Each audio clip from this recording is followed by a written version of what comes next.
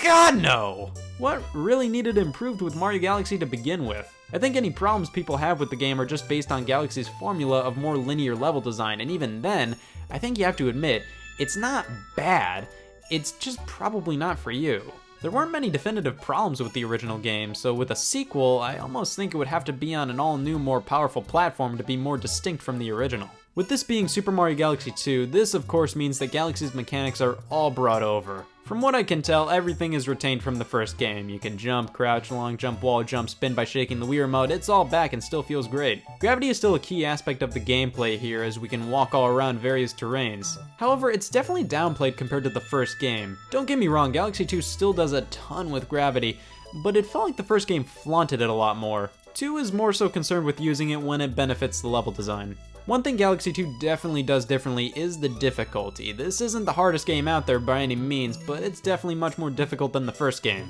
I welcome the challenge. While Galaxy 1 was never painfully easy to the point where it was boring, it only really got challenging near the very end of a 120-star playthrough. Galaxy 2 definitely puts up more of a challenge, and that makes it more interesting if you're playing both games back to back. If you're way past lame at a certain level though, and die like way too many times in a row, the game offers the Cosmic Spirit as a helping hand, taking the form of a ghostly Rosalina. It'll complete the level for you, no thank you. Like I said, Mario Galaxy 2 feels like more of Mario Galaxy 1, but with some changes to its format. Galaxy 1 was a much more linear take on 3D Mario games. Most missions were more so getting from point A to point B compared to Mario 64's and Sunshines, which were much more open-ended. Mario Galaxy 2 takes the linearity from Galaxy 1, takes a highlighter to it, and does unspeakable things. Galaxy 1 didn't really have a lot of exploratory levels. The main one I remember that kind of felt like that would be the Honey Hive Galaxy, and even then, calling that a super open-ended level is kinda hyperbole. Galaxy 2 focuses a lot more on obstacle course-like stages. There's not a ton of exploration here at all. Galaxies in this game feel more like a series of platforming challenges. It doesn't feel out of place compared to the first game though. First off, Galaxy 1 had its fair share of obstacle course-like designs, and also, we're in space, anything can happen. A giant block of wood, it's in space, it makes sense. I think the best way to describe it would be imagine if Super Mario 3D World was way more interesting in terms of its design. Galaxy 2 is platform challenge after platform challenge. Also, this game is way more fast-paced than the first game. It feels like the game is constantly shaking you, telling you to get on with it and select the level, get to the end. With more linear designs, that means there's not as many Power Star missions in each galaxy. There's only about 3 per stage, but that means we get loads more unique galaxies, so it feels like every other minute, Galaxy 2 throws a brand new idea in your face. Of course, this is a 3D Mario game, so you have to get to these levels somehow. The first game featured the hub world known as the Comet Observatory, which was cool, but had very little in terms of things to do in it. You just entered different rooms to access the levels. Galaxy 2 uses this, Starship Mario. Compared to the Comet Observatory, this thing is the size of a nickel. However, there's far more to do here. There's more characters to talk to, and there's more things to screw around with. I wish it was much bigger though, everything feels really cramped. But all this is completely optional. The meat and potatoes here is the front of the ship. Step on this pad and you're taken to the world map, a way to get you straight to the action. Many have compared the world map in Galaxy 2 to older 2D Mario games, and to that I say, what 2D Mario games were you playing?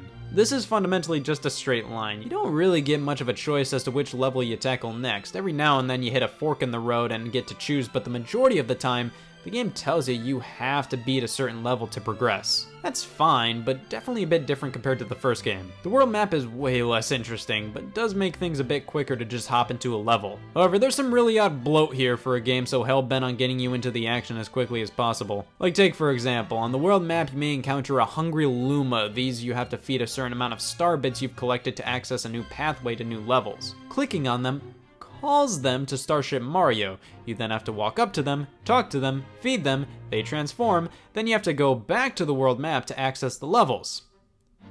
Why? Why not just do this whole thing when you click the Luma on the map screen? For a game that's so adamant about just shoving your face into new levels, this always stuck out to me as an odd design choice. Also, a brand new collectible in the levels are the Comet Medals. After you collect them, the Prankster Comet version of that level will become playable, which is a remixed, more difficult version of that stage, whether that be putting it under a strict time limit, giving you only one sliver of health, that kind of stuff. Here's the thing though, while I like the idea of the Comet Medals, they were never a challenge to obtain. I grabbed almost every single one of them my first time through the levels, so to me, they never really held much value at all. Of course, for the medals that I didn't find my first time around, it was a bit of a chore to go through the levels I 100% completed otherwise all over again just to get the medal. It's just an extra step to unlock the Prankster Comets. In the first game, they kinda appeared randomly after grabbing most of the power stars in the corresponding level. Alright, I just whined about a sequel to my favorite game of all time long enough. Let's get into the main portion of the game, the levels. Oh God, this is good! Chompworks Galaxy, oh my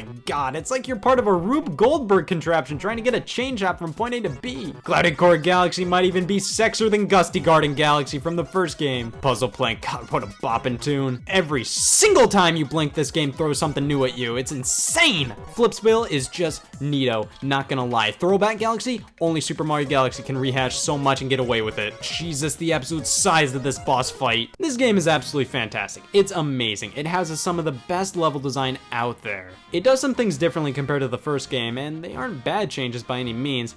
They're just different. It helps differentiate the two games more because while I don't think Galaxy 2 had to be wildly different from the first game, let's be honest, putting the two games side to side, it might be pretty hard to tell which one is which. I welcome the changes to the format, but I'm a Galaxy 1 guy personally, that's why the whining just had to be there. I think both games are equally good when you get down to it, so considering which one is better, it's more so down to personal preference. But let's talk more Galaxy 2. The most obvious new additions to this game are as follows. Yoshi. Yeah, Yoshi finally makes his Galaxy debut in the sequel, and it was definitely worth the wait. Hop on him and now your cursor turns into a Yoshi tongue passport, allowing it to get to all kinds of places it shouldn't be able to. Yoshi also has various things he can eat up to gain certain powers, turning into a giant balloon, illuminating hidden passageways, and zipping through an entire level. These are a blast, and really solidify Yoshi as being one of the best additions to this game. But Yoshi isn't the only one getting new power-ups. Most of Mario's power-ups function the same as they did in the previous game, as in they all have that glorious context sensitivity. Most are only really here to give you a break from the standard hop and bop action. All power-ups that were in Galaxy 1 reappear here, except for the Ice Flower and Red Star. I mean, those wouldn't be the power-ups I would remove personally, but whatever. The power-ups introduced in this game kind of make up for it. The Spin Drill, Rock Mushroom, and Cloud Flower. The Spin Drill and Rock Mushroom are kind of in the same camp. They're fun to use, but of course are only really useful in specific instances. The Spin Drill allows you to drill into the ground and come out the other side, and the Rock Mushroom allows you to pummel through hordes of enemies or break certain objects. Cool power-ups, but they pale in comparison to the Cloud Flower. You can walk on clouds and create up to 3 of your own, so you can save yourself from impending doom or get some serious height. Now this is what I like to see in a power-up, something that makes me say I want that, rather than looks like I have to use that now. Now this is where I would talk about the game's graphics and sound, but what's there to say? There's really not much it does better than Galaxy 1. 2 uses a blue sky more so than pure space for the background accompanying levels. The music is still orchestral bliss. There's not much to say about it other than it continues what Galaxy 1 did, and the graphics and sound are both phenomenal. After going through 6 worlds, we're face to face with the final level, Bowser's Galaxy Generator. And oh god, this might be one of the greatest final levels out there. It feels like a major test, a culmination of tons of things the game has thrown at you to this point. It all ends with a battle against Bowser, which is fundamentally very similar to other boss fights with Bowser in the game. But then after you think you landed that one last hit, for God's sakes, Mario games have to stop doing this whole, wow, you beat the final boss, just kidding. Oh my god, this is absolutely amazing. It's over. God, this final section of the final boss fight was so cool, but it ends right before it's getting good. It just ends too quick. I wanted it to last longer. And thus, the game ends with a cameo from Rosalina, and we can play around behind the credits. That's fun. Well, since I haven't fully beaten this game until now, I think it's only fair that I 100% it. Yeah. Oh, yeah. That was a blood clot of a good time. Definitely much harder than the first Galaxy, but I totally feel fulfilled. I wonder what I get for getting all the stars.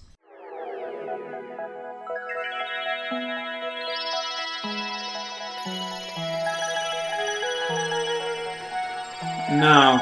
Yeah, after getting 120 stars in the game, 120 more green stars appear across every single level. They're nothing more than just click on a green star mission, find the green star in the level. There's no hints as to where it is except for a vague sound clue, just a giant game of hide and seek. You get one final super hard level at the end of it all after nabbing all green stars, but guess what? No thank you. I think after a 120 star playthrough, this is kind of the last thing I want to do. Before you say, well, Galaxy 1 had you 100% the entire game a second time as Luigi to get that final level. That final level was just putting a bunch of purple coins in the opening section of the game. Who cares? I didn't really. Just like how I don't care to get all the green stars, at least right now that is. Maybe in a year or so I'll go for it, but right now the green stars feel like filler, extending the length of a game that didn't need its length extended. So, Super Mario Galaxy 2.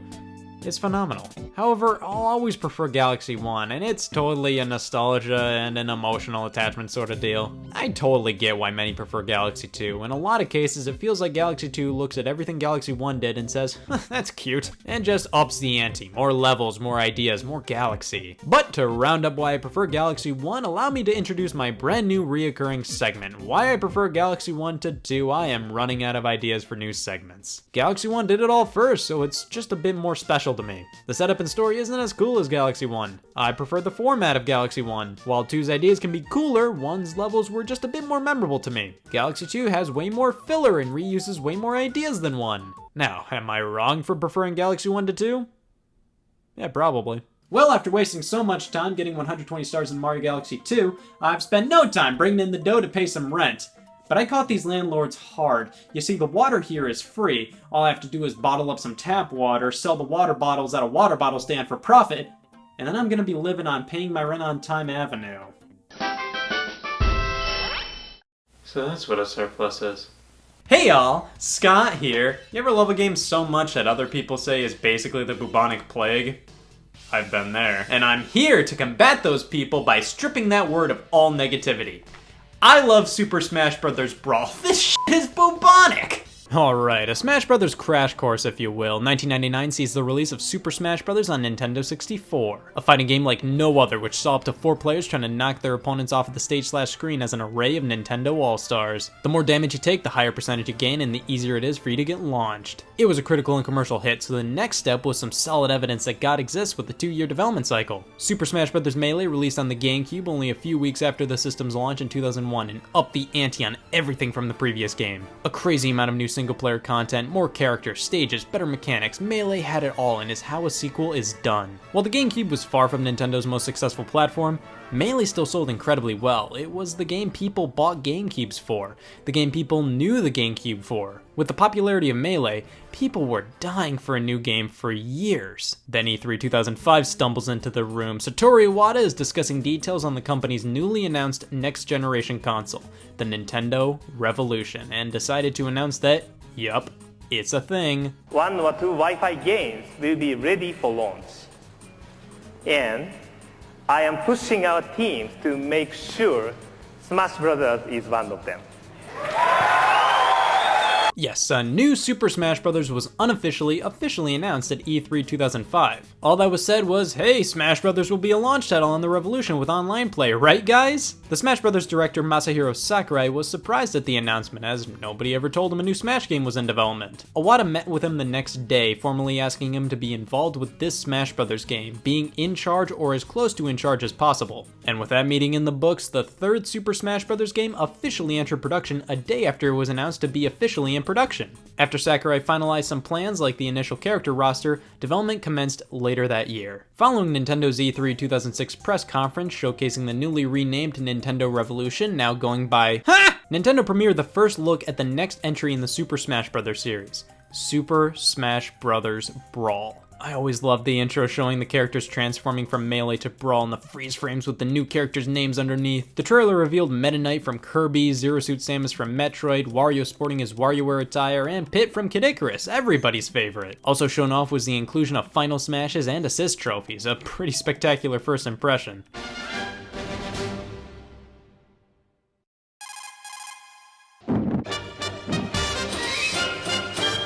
They're really letting anybody be a Smash Brother, aren't they? Now, I wasn't there for the great Brawl wait sesh of 2005 to 2008. I wasn't actively following gaming news at the time, but I've concluded it went like...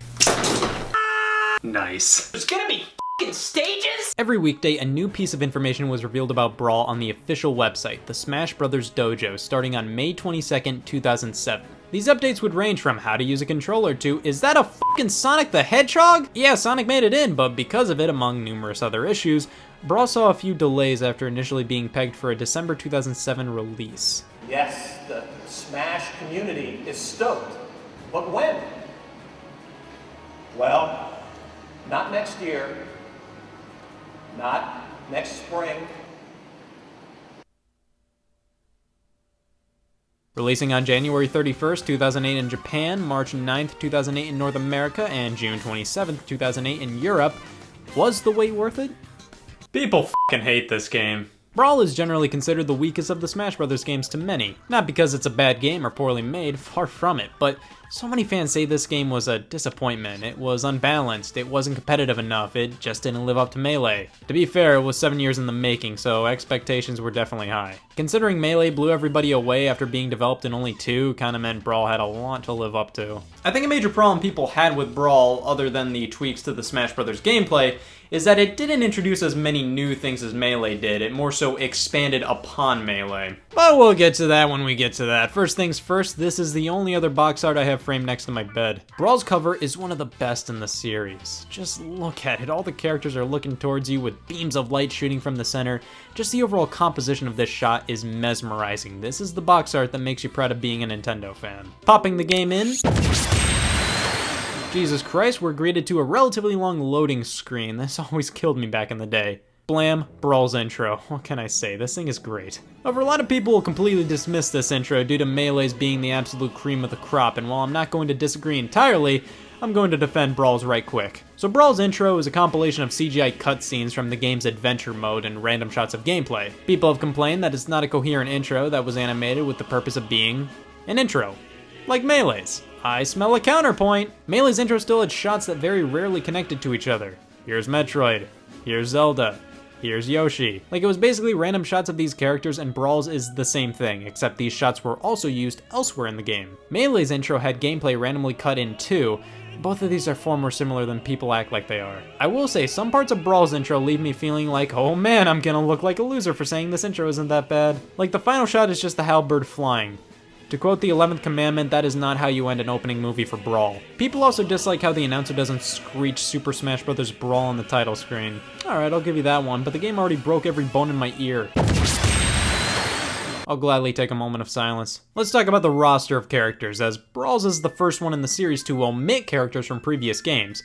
However, I'd argue it's a massive improvement over Melee, not only because of the sheer abundance of new characters, but because it feels much more refined. I think Brawl really hit home how special it is for a character to be in Smash Bros. Like with Melee, it felt like they let anybody in. Young Link? Fucking sure. Brawl trimmed the fat of Melee's character roster, with each character feeling important to the world of gaming. Dr. Mario, Roy, Young Link, and Pichu were cut alongside Mewtwo, which was odd considering he was a completely unique fighter, but I think the characters introduced in Brawl more than made up for the losses. We got Nintendo characters who were always obvious candidates for Smash Bros. Wario, Diddy Kong, Olimar, Meta Knight, and King Dedede. Old school characters reintroduced for a new generation with Rob, an accessory for the NES turned into a fighter, and Pit, who was the star of the Kid Icarus series, which also goes by the name of what? Most people who played Smash Bros. Had no clue who this guy was, definitely because he only had 2 games at the time, the last of which was on the Game Boy, in 1991. Pit was different compared to the revival of, say, the Ice Climbers and Melee, because while the Ice Climbers felt like a 3D version of their 8-bit selves, Pit was designed as if he kept on getting new games and evolved over time, much like how Link did. It's really cool what they did with him, and it sparked interest in a potential new Kid Icarus game, which Sakurai later made. Zero Suit Samus was a new character playable after unleashing Samus's final smash, or simply by using a button combination on the character select screen. Toon Link was the replacement for Young Link, which I think was a smart change. He represents the Wind Waker style of Zelda games and is much more unique than Young Link ever was. Lucario was basically Brawl's replacement for Mewtwo. I'm more of a Mewtwo guy myself, but Lucario brought with him some interesting ideas. Ike was Roy's replacement, but instead of being a Marth clone, he was an entirely unique character. Lucas was the second Mother/Earthbound representative alongside Ness, staying true to Nintendo's tradition to do anything Mother 3 related outside of Japan except release the game itself. Wolf was a new Star Fox character, being similar to Fox and Falco, but pretty unique at the same time. And of course, one of the coolest newcomers, Pokemon Trainer, allowing you to control either Squirtle, Ivysaur, or Charizard. Brawl had a ton of great additions to the roster, but the biggest news came with the introduction of third-party characters. This was a huge deal. Like, the first third-party Smash Bros. Character must be that came out of nowhere. Snake always felt like a serial killer in a sea of cotton candy. He's a cool character and definitely iconic enough and worthy of being called a video game all-star. But picture a world where Snake was never in Smash Bros. Would he really be that heavily requested of a character for Smash Bros? I think Mega Man, Pac-Man, Bomberman, or even Simon Belmont would have fit better as one of the first third-party characters in Smash Bros. History. But Snake definitely got people talking and made it clear that Smash Bros. Wasn't just a celebration of Nintendo characters, but video game characters as a whole. Since third-party characters could now be represented, I think that made new Smash Bros. Characters being revealed feel more impactful. Just like the inclusion of Sonic the Hedgehog was, man, the perfect third-party character to be in Smash Bros. They've made it happen.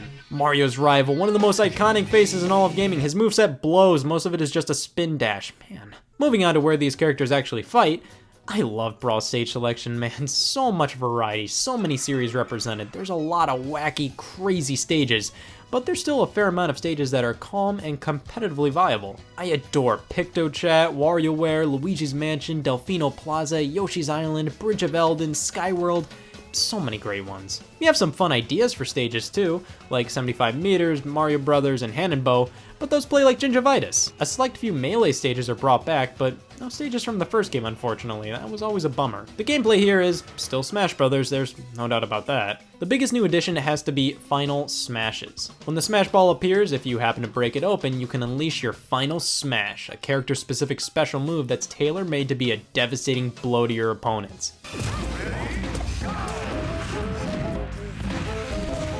Most of them. Assist trophies are also here as new items, which allow for other characters to appear alongside you to help you out. A solid compromise for some of these guys not being playable. Speaking of items, lots of great new ones, specifically the Dragoon, where you have to collect all 3 pieces to unleash one of my favorite reticles of all time. Tons of control options are available. You can play with just the Wii remote on its side, and as a kid, I thought this was the most optimal way to play, just disregard me already. Overall, Brawl is still Smash Brothers, just with more additions, and oh shit, random tripping can occur, which is a bit on the heart-wrenchingly dumb side of things. On top of that, the game is much slower than Melee, which made the game much less interesting competitively, and Meta Knight's a character. I just realized I'm supposed to hate this game. I've made it clear I'm not a competitive guy by any means, but I think it's still important to make sure those guys are happy with the game, and in that regard, yeah, Brawl failed. It was obviously geared more towards the Wii's target demographic, the casuals, the newcomers. Brawl's original name was Baby's First Smash Brothers. It's supposed to be easier to pick up. Sadly, that turned countless fans off from this game, and I can understand why. However, that shouldn't be the reason for considering this a bad game. Many Smash Brothers fans still claim that the one-step plan on how to make a Super Smash Bros. Brawl is to shit. This game still has a lot to love about it, and because of the easier mechanics, we have so many more Smash Brothers fans. It has its problems, but Brawl shouldn't be completely tossed to the side due to its gameplay changes. It made it more accessible for people and created new fans. I mean, come on. That is a good thing. Random tripping is still dumb though, and I will definitely toss some other aspects of the game to the side. The art style doesn't hold up all too well. You see, with Melee, it still looks good, but character models look outdated by today's standards. Brawl fits much more in line with modern Nintendo designs, but I gotta say, the overall direction they took with this game invokes the same feeling of choking on baked beans whenever I play it. Like, it's much more realistic this time around, with much drabber colors, and doesn't feel like Nintendo. Things are obviously this way because Exhibit A, the Wii and GameCube were very similar power-wise, so how do you make Brawl look better? Make it look more realistic, of course. And Exhibit B, Snake. You have this green happy dinosaur and a pink puffball jumping around in the same game as an advocate for nicotine. Of course you're gonna have to make the colorful characters a bit more detailed and less colorful to work better alongside them. Don't get me wrong, the game looks fine, its attention to detail is very appealing, but I just don't feel like it's the greatest representations of these characters. Like when I think Mario, I don't think denim! It's fine, just the art style, it's a bit too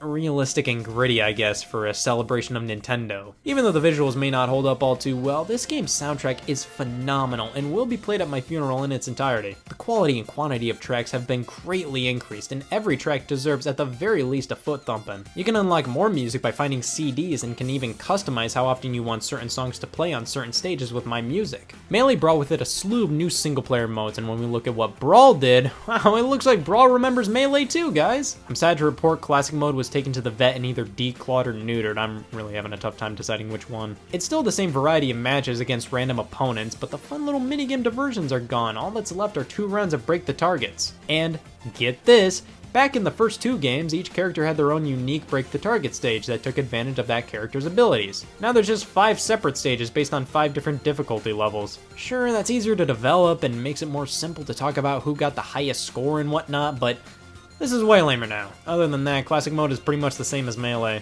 The same goes for All-Star Mode, pretty much the same as Melee. You fight all characters in the game on 1 life with only 3 recovery hearts, except now you can play with a friend if you want to. The mission-like event matches, they're brand new scenarios, but pretty much the same song and dance as Melee, except there are a handful of co-op events now. The stadium, again, features home run contests, basically the same as Melee, hit the sandbag as far as possible. Target Smash, go lay down. Multi-man Brawl, a bunch of opponents to fight like multi-man Melee in Melee, and boss battles in the game, which it's a nice feature to have this at whim. Yeah, I can see why some may have been a bit disappointed with Brawl in this aspect. Melee simply introduced more to the series, while Brawl basically took what Melee did and tweaked, refined, or just changed it up for better or for worse. However, the biggest addition to Brawl's single-player modes was the brand new Adventure Mode. This was a complete overhaul in the concept of the Adventure Mode for Melee, and was kinda treated as its own separate game within the game, titled the Subspace Emissary. Let's give it a try.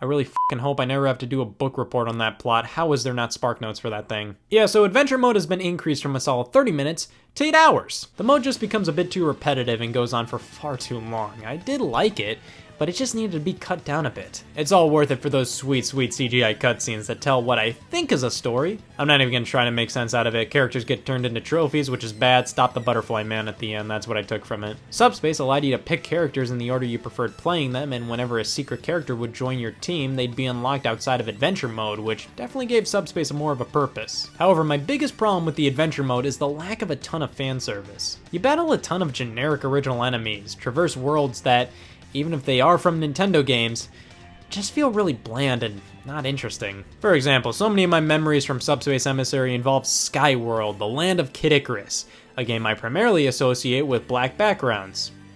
This does nothing for the Nintendo version within me. Subspace Emissary is basically the exact opposite of Adventure Mode in Melee. In that game, Adventure Mode had you exploring a good handful of worlds from Nintendo games, while also being incredibly short. Subspace Emissary is basically the length of a full game on its own, but is more original.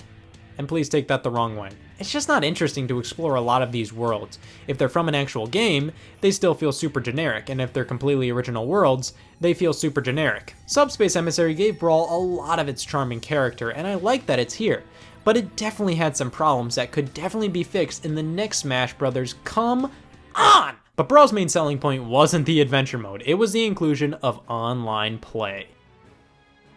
Well, we aren't missing much. Laggy, soggy matches were abundant, man. Online play with Brawl was simply not that great. So go back to local multiplayer, and while you're at it, fiddle around in Special Brawl. Greatly improved from Melee, Special Brawl basically allows you to create a match that'll make your parents ask, what the hell are you playing? Doubling down on Smash Brothers being a museum of sorts, Brawl introduces some really cool little extras in my favorite sub-menu as a kid, the Vault. Here lies a ton of the collectibles and extra content, including the trophies, where we now have completely brand new ones, and more of them at that. They're still a blast to collect and now have even more detail both in terms of the trophies themselves and the descriptions. Now 2 games are listed for character appearances when applicable, and the console the game was on is represented too. You can never say Brawl isn't worth the money. You can arrange them in any way you want, twist and turn them all around, it's a power trip. Of course, if you want more trophies, you're gonna have to try your hand at the mode that separated the men from the boys, Coin Launcher, where you use the coins earned throughout the game as bullets to nab trophies and stickers, while also trying to get rid of all this trash. Nothing will ever be as stressful as seeing a trophy you need appear at the very top, but these metallic spheres decide to be metallic spheres, and God! And then to waste so many coins on a trophy that you ended up already having, nothing makes me want to trudge back to the Wii menu more than that. I always found it so cool that Brawl had a decent amount of content that wasn't fighting based.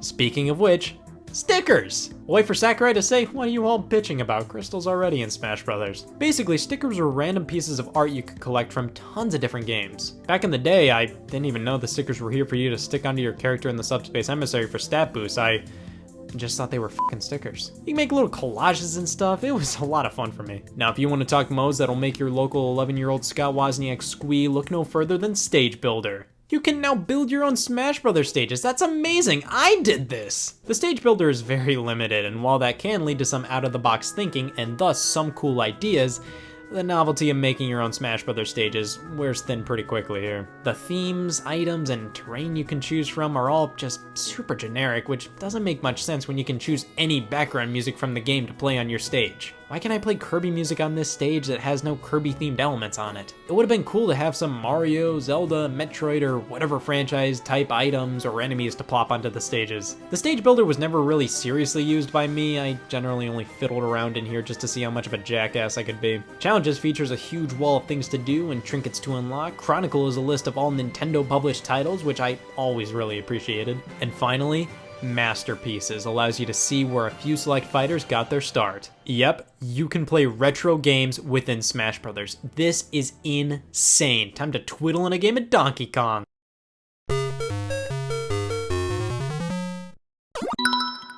Yeah, Nintendo still had to be able to sell all these games separately on the Wii Shop channel, so we can play these games, albeit under time limits. And in most of these games' cases, strict time limits. I wouldn't mind being able to play Super Mario Brothers for only a minute if it didn't take about a minute to load the demo. Also, the variety is a little lacking here, not a ton of overall games, and most of them are Mario titles. It's whatever though, the idea behind Masterpieces is great and was one of the coolest extras in Brawl to me as a kid. When I unlocked Super Mario World, I was giddy, man, but I realized the only controller I had that would work with it was a GameCube controller. And you truly haven't seen hell until you've tried playing Super Mario World with a GameCube controller. It just doesn't work! And that is basically Super Smash Bros. Brawl, and listen, I will always love Melee for what it introduced to Smash Bros. And for being an excellent game all around.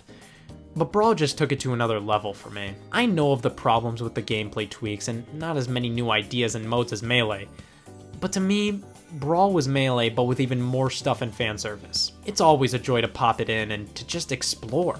I definitely hold a lot of sentimental value with this game as it was the first Smash Bros. That really hooked me.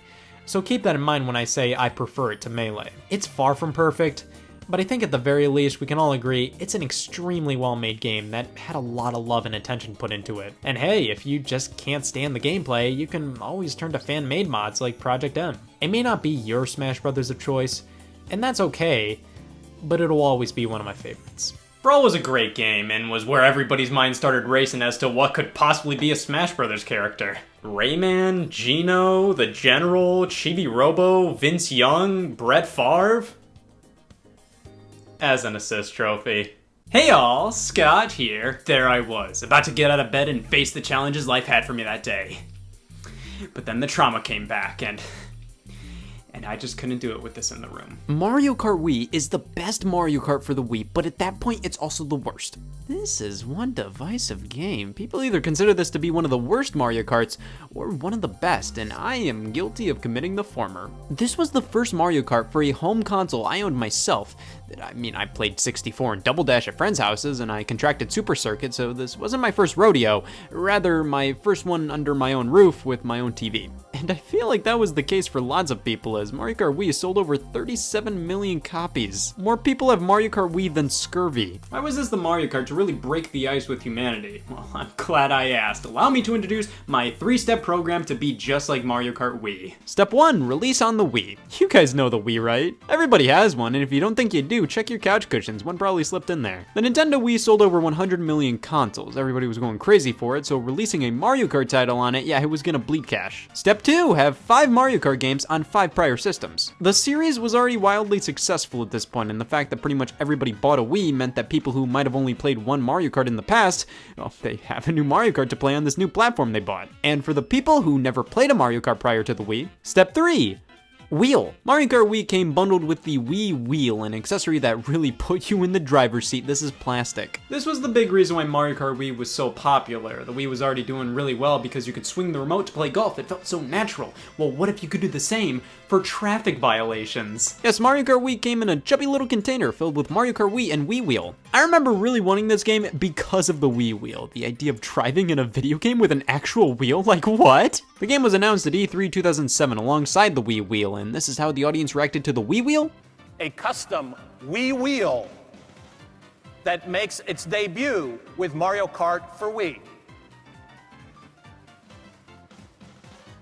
And this is how any sane being reacted? Did you see the wheel? Mario Kart Wii released in April 2008 worldwide, and the world took notice. The Wii itself, for the first couple years of its life, was notoriously hard to find in stock at stores, and Mario Kart Wii was the same for a bit. That game was tough to get your hands on. Right when stores got copies in, they sold out. Everybody wanted this game. In the summer of 2008, an 11-year-old Scott went to Target to buy Super Smash Bros. Brawl, but he saw they had one copy left of Mario Kart Wii. I am still shocked about that. I only had enough of my own money for Smash Brothers, so I made a deal with my mom where she would buy Mario Kart Wii, but I'd have to wait until Christmas to play it. The next couple months were torturous, knowing that this game that nobody could get their hands on was somewhere hidden in my house. I just didn't know where. That's why I chip my games now. Mario Kart Wii was a game I really did want, but I think what put it over the edge for me was just how hard it was to get a hold of. Like, I didn't want leprosy until I realized how few people got it. But a few days before Christmas 2008, I had a friend over, and my mom decided to be civil and let me have the game early. I was so happy and pissed. This game takes no prisoners. I had my fun with this game, but I hated it too. It's Mario Kart at its absolute best and also its absolute worst.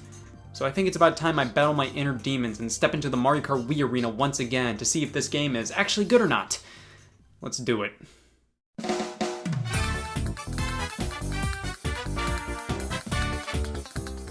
Yep, this was my hell. I don't like how the title screen is the same as the box, which is the same as the box, and I don't like how zoomed in the standard case is compared to the full art. It feels cropped and weird. Mario Kart Wii. Like, you could come up with a better name. Actually, early in development, they considered the title Mario Kart X, but then settled on Mario Kart Wii because it just fit the vibe of the game. Here we have the original logo. It is just a copy of Mario Kart DS's logo, and we ended up with this blue circle thing, which is on the back of the Wii Wheel. Might as well talk about this thing now. Yes, this is the Wii Wheel. We insert the Wii remote in it, and bam, we have a steering wheel to control the game with. It was an extremely novel concept, and the wheel itself is crazy well designed.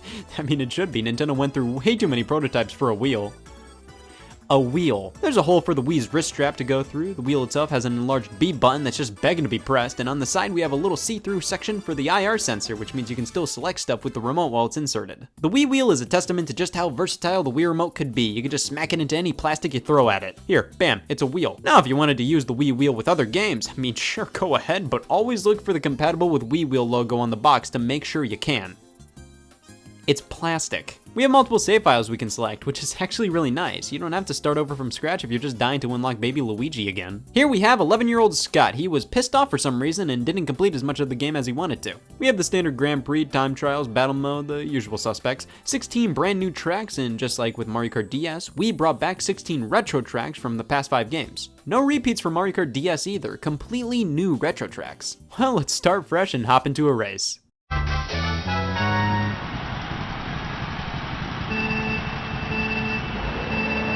Alright, why Scott didn't like Mario Kart Wii that much? Number 1, it doesn't look great. Don't get me wrong, this game looks fine overall, and it runs flawlessly at a rock-solid frame rate. That's all that really matters. But my god, this game, I never liked how it looked. The graphics have this weird, hazy glow, slate blur desaturation to it all, which just looks odd. Character models, in my opinion, look worse than how they did in Double Dash. Look at Bowser, look how jaggy his model is. Look at Donkey Kong, look at Funky Kong, his elbows could open cans. The characters have this shiny plastic look to them, and just the overall aesthetic of Mario Kart Wii just isn't that appealing to me. It's so bland, it has no character. Like, look at this font compared to Double Dash. What? This is the font you use at gunpoint. Now listen, I wasn't expecting the world from this game visually. It is on the Wii after all. I cracked one open and Nintendo just left an IOU. This console isn't powerful, but it's more powerful than the GameCube, and it's capable of pumping out incredible looking games. My main issue with Mario Kart Wii is that it just doesn't look better than Double Dash. In fact, I'd say Double Dash is the better looking game. It's more colorful, the character models look better, and it's just cleaner looking. I think the best way to describe Mario Kart Wii's visuals is just painfully underwhelming. At least you can use all kinds of different controllers. Now, the one Nintendo's screaming at us to use the most is the Wii Remote in the Wii Wheel. To accelerate, hold 2. Use an item, hit the D-pad. If you want to throw it behind or ahead of you, if possible, you can hit up or down. Perform drifts, hit the B. And finally, to steer your cart, you have to turn the wheel. Motion controls are bullshit, right? Yes, motion-controlled Mario Kart. I have to hand it to Nintendo. The wheel setup works surprisingly well. All the buttons are laid out perfectly for Mario Kart this way, and there's not really any compromises you have to make by controlling it this way. It's not like with Smash Brothers where you hold the Wii Remote on its side to play and just end up thinking, if only. There are plenty of people who actually prefer using the wheel and motion controls in general to play Mario Kart. I'm not one of those people. I don't actively hate it, but I never took the time to get fully used to it. I just feel like every time I turn way harder than I ever wanted to. And here we have why Scott didn't like Mario Kart Wii that much, number 2. He only played with the Wii wheel and was just not good at the game in general. These two things do not go well together at all. I mean, I was young and I was stupid. Mario Kart Wii offers an automatic drift function where you don't have to worry about doing it yourself, the game does it for you. This was definitely to make the game more friendly for casual players since the Wii's audience was filled with them. I totally kept selecting automatic drifting as a kid because what? I'll let the game do it for me. What's the point of doing it myself when the game will do it for me? That's probably why I didn't do well with this game. If you can, drift manually. Well, you don't have to play with the Wii wheel. You can just play with the Wii Remote on its side if you want. I wish I knew that when I was younger. I bought a second Wii wheel for friends. I could have bought food. Now, if the motion controls aren't your thing, you can plug in a nunchuck to control the game with an analog stick. I mean, yeah, this is fine, but I generally go with the classic controller or the GameCube controller. Just much easier to control this way, in my opinion. It's just a much more comfortable and reliable method. But we do have one major issue. See, Mario Kart Wii introduced something big, the trick system. Right before your kart goes airborne, if you shake your controller at the last second, you can perform a trick in the air, which gives you a boost when you hit the ground. Honestly, a fantastic addition to the gameplay. It adds so much interactivity and purpose to the track layouts. It makes ramps in the older Mario Karts feel pointless. Like, if I can't trick off of them, what's the point? Just a little hint of strategy is added this way, and it's so good. Problem though, if you use the classic or GameCube controller to perform tricks, you must hit the D-pad. This is like trying to tie your shoes while driving. I mean, it works, but there are so many great buttons on these controllers. Why not use them? Another new element of gameplay introduced with Mario Kart Wii was bikes. This title is a fucking lie. Karts aren't your only option. You can select a variety of two-wheeled vehicles and they are infinitely better than karts. While driving on straightaways with your bike, you can shake the controller up or hit up on the D-pad on the everyday man's controller to do a wheelie. You go a bit faster by doing this, so it's a good idea to do it when you can. Now, what do karts have to make up for the lack of wheelies? You can boost a bit more on drifts, but it's not that big of a deal. Bikes are easily the go-to vehicle of choice in this game. Well, might as well move on to why Scott didn't like Mario Kart Wii that much, number 3.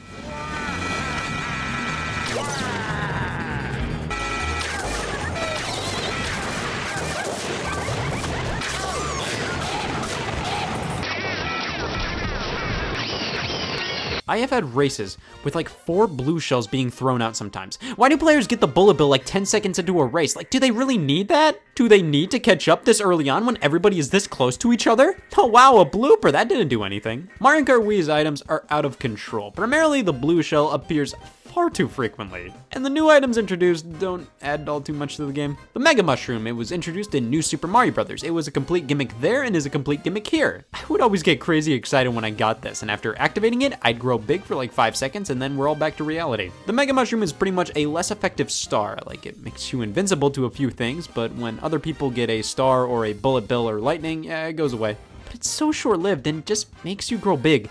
There's not much to this one. The POW block. So this is from the original Mario Bros. Arcade game where you could hit this 3 times to hit all enemies on screen. In Mario Kart Wii, if one player gets a POW block and activates it, everybody in front of them gets a POW block on their screen, and 3, 2, 1, it's annoying. Just like the Mega Mushroom, the POW block is pretty much a less effective version of another item, in this case, lightning. The lightning affects all players, while the POW block only affects all the players in front of you and causes everybody to spin out and lose their items. But the main difference is you can avoid the POW block's effect if you're in the air while it goes off, which that only depends on what part of the track you're at. If you're about to swap spit with a ramp, well, you're in luck if the POW is coming. And the final new item is the Thunder Cloud. God bless the Thunder Cloud, an item that breaks the conventions of Mario Kart, an item that hurts me. This was a big pill to swallow. I had to think about this one a lot. When you get the Thunder Cloud, your speed increases slightly, but you have to bump into another racer to pass it on pronto, because if you don't, you'll eventually get spanked with lightning. Like, it's a cool idea. I like the fact that it does bring a different type of tension and strategy to the items. It actually brings a lot of strategy and quick thinking. It's just, I don't want it. So yeah, the item balance is off the charts. Too many blue shells, bloopers, you get at least 1 POW block appearing per race, which is just annoying. It brings everything to a halt and you lose all your items. The new items aren't that great, but the item balance made me feel alive. Don't get me wrong, it is beyond frustrating, but there's a certain charm to that. It's like playing Mario Party. Like, yeah, it's bullshit, but the fun kind of bullshit. You could be the best player in the world and then get hit by an item, and then another item, and then another. There's nothing you can do about that. Sure, that happens in other Mario Karts, but Mario Kart Wii is so ridiculous with its items. It's cranked up to the max. It's so chaotic and unbalanced, but that's what makes it fun in its own way. It gives the game its own feel. But it's still number 3 on why Scott didn't like Mario Kart Wii that much. God, this game pissed me off. Now, Mario Kart Wii features the most playable characters in the series so far, 26 total, and it's a pretty decent roster. Baby Peach and Baby Daisy are here. Say it with me. Thank fucking God. Rosalina from Super Mario Galaxy. That's a great new character. She is unlockable. You have to rank highly on all the Mirror Mode Grand Prix Cups, but if you finish 50 races and have a Mario Galaxy save file on your Wii, she can be unlocked that way. I thought I was the smartest fucking kid ever by saying Rosalina is a $50 character. You need to buy Mario Galaxy to play as her.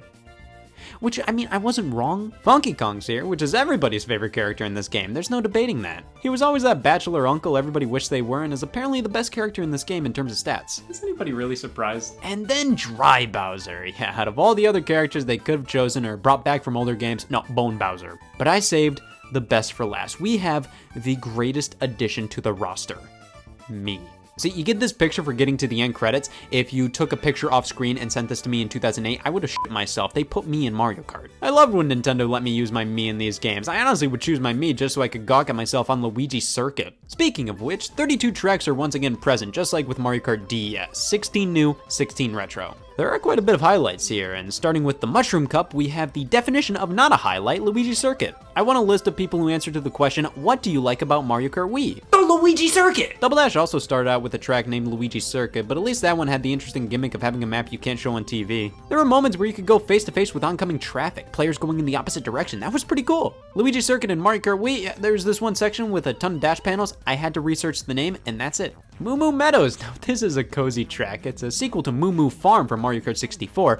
I really do enjoy this course, just like how I enjoy Mushroom Gorge, the title of my bedroom. This one has some big, giant, huge mushrooms to bounce off of. You have to make sure you jump off of them at a good angle, because if not, yeah. Toad's Factory, a behind-the-scenes look at what hell they have to go through to make those item boxes. I really love the theme of this track. Actually playing it, it's alright. Nothing I'm absolutely demanding to play when popping this game in, to be honest. Moving on to the Flower Cup, Mario Circuit. They finally did it. They took Mario Circuit from Double Dash and did it again. Coconut Mall, now this is one of my go-to tracks. It's so cool, we're traveling through a mall and each and every section has something neat going on. Some escalators, a parking lot, I'm easy to please. DK Summit, because nothing screams DK Summit like a giant statue of Mario. Also, I'm sorry, in the rest of the world, it was called DK Snowboard Cross. That name change is the only reason I'm staying in America. I'm more of a Summit guy. This is one of the main tracks I think about when Mario Kart Wii is brought up, mainly due to these little areas. Since they added bikes into the game, the developers were thinking about going for a more extreme sports angle, and we can see that here with these half pipes. It's a decent course, but Wario's Gold Mine is like a theme park attraction. This is such an awesome idea for a track, and it's ridiculously fun as well. And then we move on to the Star Cup with Daisy Circuit. The main takeaway from this track is the implication that Daisy and Luigi are a thing. I never liked the idea of them as a couple because honestly, if they ever live together, I just feel like their tap water is gonna smell terrible. They seem like that kind of couple. It's a basic track during a sunset in the middle of a town. Not bad. Koopa Cape. Look at this, okay? We're going down these rapids, going in this tunnel where we can drive on the walls. Like, come on, this is the life! Maple Treeway may just be my favorite track in the game, just due to how great the design of this course is. It's just so pleasant, I love it. Now, Grumble Volcano, it's okay, just nothing that special to me. The fact that it returned in Mario Kart 8 made me really think for a few hours there. The Special Cup houses Dry Ruins. I am very picky about my desert stages. I don't like standard desert areas, but when we go inside a temple sort of thing, then I'm all for it. Dry Ruins, you get a pass. Moonview Highway is a bit of a sequel to Toad's Turnpike and Mushroom City, and it is way more fun and fast-paced than those two. Bowser's Castle and Rainbow Road finish things off as usual. Bowser's Castle is great, Rainbow Road gives me an aneurysm. Now, we also have 16 retro tracks as well. The selection isn't half bad. We get some great ones and a good ratio overall. We get 4 from each entry, except Super Mario Kart and Super Circuit, which get 2 each. But of course, we do have such classics as Mario Circuit from Double Dash when we have a new Mario Circuit, which is so similar. But here's my main issue with the retro tracks. They don't look great. Like, they updated them all a bit graphically, but they didn't go all the way. They still very much feel like old-ass tracks. The SNES and GBA ones just look bad. Like, look at the water animation on Shy Guy Beach. Look at the background of Mario Circuit 3. I would have preferred if they kept the pixel art and had the 3D models driving on top of them. Here, it just looks painfully simple and lame. The N64 tracks just look very bland. I wish the retro tracks didn't feel like retro tracks. I wish if you just showed me them without telling me what they were, I wouldn't think, oh yeah, these are old courses. I wish they blended in with the new ones a bit more. Well, there's always battle mode to check out, one of my favorite ways to discern a Mario Kart's worth. Why Scott didn't like Mario Kart Wii that much, number 4. The battle mode. You are forced to be on 2 teams of 6 and computers flood the match. This isn't bad, but this isn't the battle mode I want. I at least wanted the option to play with just 2 to 4 human players. No teams, no computers. But it's not there. We have a time limit and it's just not nearly as intense this way. The way battle mode worked in the past made it so you were always on edge. Here, it's just 3 minutes go by and then it's over. It doesn't matter if you're putrid at the game because as long as your team does okay, then it's fine. We have 10 stages to play on, which is great, 5 new and 5 old, and Balloon Battle returns alongside the introduction of coin runners. Just collect as many coins as you can. I'm not gonna say this battle mode is bad or not fun, but it's not the same as how it was in Double Dash or 64. And I preferred that style, and I wish they gave me the option to have it. Now, I feel like a big reason battle mode is the way it is due to online play. Mario Kart Wii offered battle mode online, and it makes much more sense to have it under a time limit and in teams so you can get more people in a game and it doesn't last forever. Online multiplayer on the Wii, the Nintendo Wi-Fi connection if you will. This little symbol means a lot to me and I wish more tattoos of it existed. The Wii was not great at online gaming, but one game did it competently, and that happened to be GoldenEye 007 with Mario Kart Wii in a close second. It actually was really good online, and even though the online was shut down in 2014, people have set up their own servers and are still playing it. It was one of the biggest selling points of Mario Kart Wii for a lot of people, and you could download the Mario Kart channel to your Wii home screen to get up to date with Mario Kart Wii info without needing to put in the disc. I'm free! I'm free! Mario Kart Wii is one of the most unbalanced, unfair games in this series with not a lot of its own style. The graphics were subpar even for its time, and overall it's just incredibly underwhelming. But the new tracks are honestly some of the best in the entire series. The atom balance, while absolutely crazy, keeps things really interesting. As an 11-year-old, it was absolutely irritating beyond belief, but when I'm just playing with friends now, I can laugh at myself a whole lot more, so like 5 blue shells happening in one race isn't crazy irritating. It's kinda hilarious. It's not perfect by a long shot, and I didn't like this game for the longest time, but now I appreciate this game a whole lot more. Mario Kart Wii has a lot more to it than I originally remembered. There are so many characters and karts and options. The mission mode from DS came back, but only as an online exclusive mode, which it's no use right now, but it was kinda there. And now the Mario Kart Wii community is huge. Like, have you seen the custom tracks fans put together? These things are crazy. So while it's not my favorite, Mario Kart Wii has a lot more worth than I ever gave it credit for. It still holds up as a really fun game. And in a few areas, it's actually a little better than the games that succeeded it. So I don't think this is going to be the last time I'm going to play it. But the Mario Kart Wii channel actually still needs the game to play races, and I acted a little prematurely. Hey y'all, Scott here. Tambourine selling's in my blood, so welcome to the Barine Bazaar, where tambourine selling's our specialty. Well, things are really heating up, which means there's only one thing to do to maintain our monopoly on the tambourine market. F***ing panic. With every purchase of a tambourine, you get a free copy of Wii Music. Wham! Damn! The Wii was home to many Wii games and Wii games. Yes, what better title to give your game than the name of the console followed by word? I have a soft spot for the Wii series of games. They always used the console's unique controllers and capabilities in ways that turned many heads. Wii Sports, Wii Fit, Wii Party, even Wii Play all lit up sales charts and thus received follow-ups. Sure, they aren't the deepest games out there, but if you see a game that begins with the word Wii, chances are it'll deliver a fun night in with the family. Now replace the word night with eternity and family with the devil, and you have a confusing sentence that can only mean one thing. You're playing Wii Music! The only Wii series title to not get a sequel other than Wii Chess, which apparently us Americans hate this stuff, we never got it over here. Wii Music always had it a bit rough. From its initial unveil to now, it's generally always been seen as a joke, even by Nintendo fans. Concepts for the game could be seen as early as 2005 in the initial Wii Remote unveil trailer, back when the system still went by the codename Nintendo Revolution. Fast forward to E3 2006, where Shigeru Miyamoto starts the conference by conducting a virtual orchestra. This Maestro minigame was meant to be included in Wii Play, until the developers decided to craft an entire game all about music. And that brings us to the death of Nintendo. I'm sure you've all heard horror stories of Nintendo's E3 2008 press conference. It wasn't a good show, and that's being generous. And what better way to end an already bad show than with a fucking mental breakdown? Holy shit! Reggie was all like, we have one last thing. The lights dim, fog envelops the stage, and then this happens. Miyamoto comes out on stage and starts playing music with a Wii remote poorly. He then describes how Wii Music is supposed to be a way for everybody to enjoy the world of music, regardless of musical experience, age, or gender. Following that up by playing some F-Zero music, that makes up for everything! Finally, Nintendo ends the conference by screaming to everybody, we're a company guys, we swear. Yeah, Nintendo's E3 2008 showing was already pretty brutal, but just the fact they ended the show proudly demonstrating a sloppy rendition of the Super Mario Bros. Theme in Wii Music just sealed the deal right there. Satan doesn't look like a man, he looks like 6 Mii's playing music in a field. So people weren't too jazzed about Wii Music from the get-go, it just looked like a way to make songs play by swinging your arms around. That's not to say it didn't have a right to exist. 2008 was the height of the rhythm game craze, with Guitar Hero and Rock Band. So it really did make sense for Nintendo to try their hand at the genre. It was also Nintendo composer Kazumi Totaka's first and only full-on directorial role on a game. This is a guy behind a ton of the music in Animal Crossing, Yoshi games, Luigi's Mansion, and he's also the creator of the Totaka's song Easter Egg, a little tune he throws into most of the games he's made.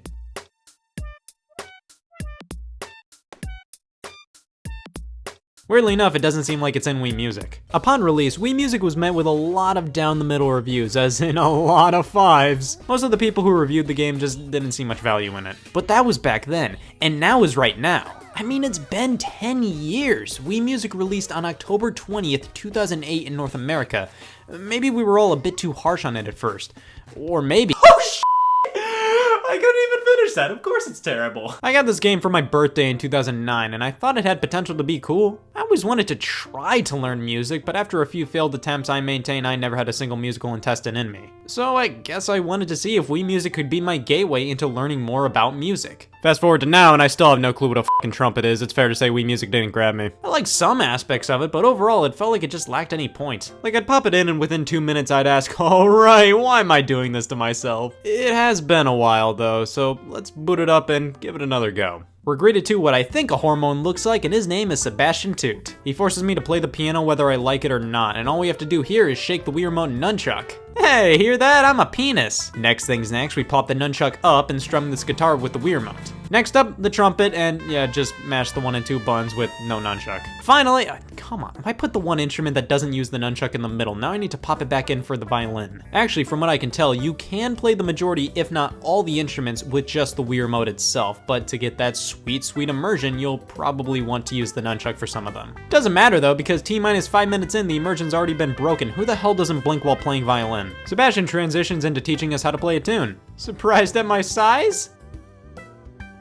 Don't encourage him. And this right here is the gameplay of Wii Music. As Twinkle Twinkle Little Star is playing, I have to shake my controller as if I'm playing the music, but you don't have to do any specific motions or anything to play the correct notes. You fundamentally just have to shake the controller to the song, or not at all. Wii Music actually encourages players to do whatever the hell they want. Add notes to the song, it'll give it your own personal touch. And you can definitely add notes to your song in Wii Music and make it sound somewhat elegant, but half the time the game decides to add random notes in there for me. I swing my Wii Remote and it counts for 2 notes played in succession. I can see why the music industry is hell to get into. Jam sessions are then demonstrated, where we just play a song with a band. And here I tried to do Twinkle Twinkle justice, but man, I couldn't help myself.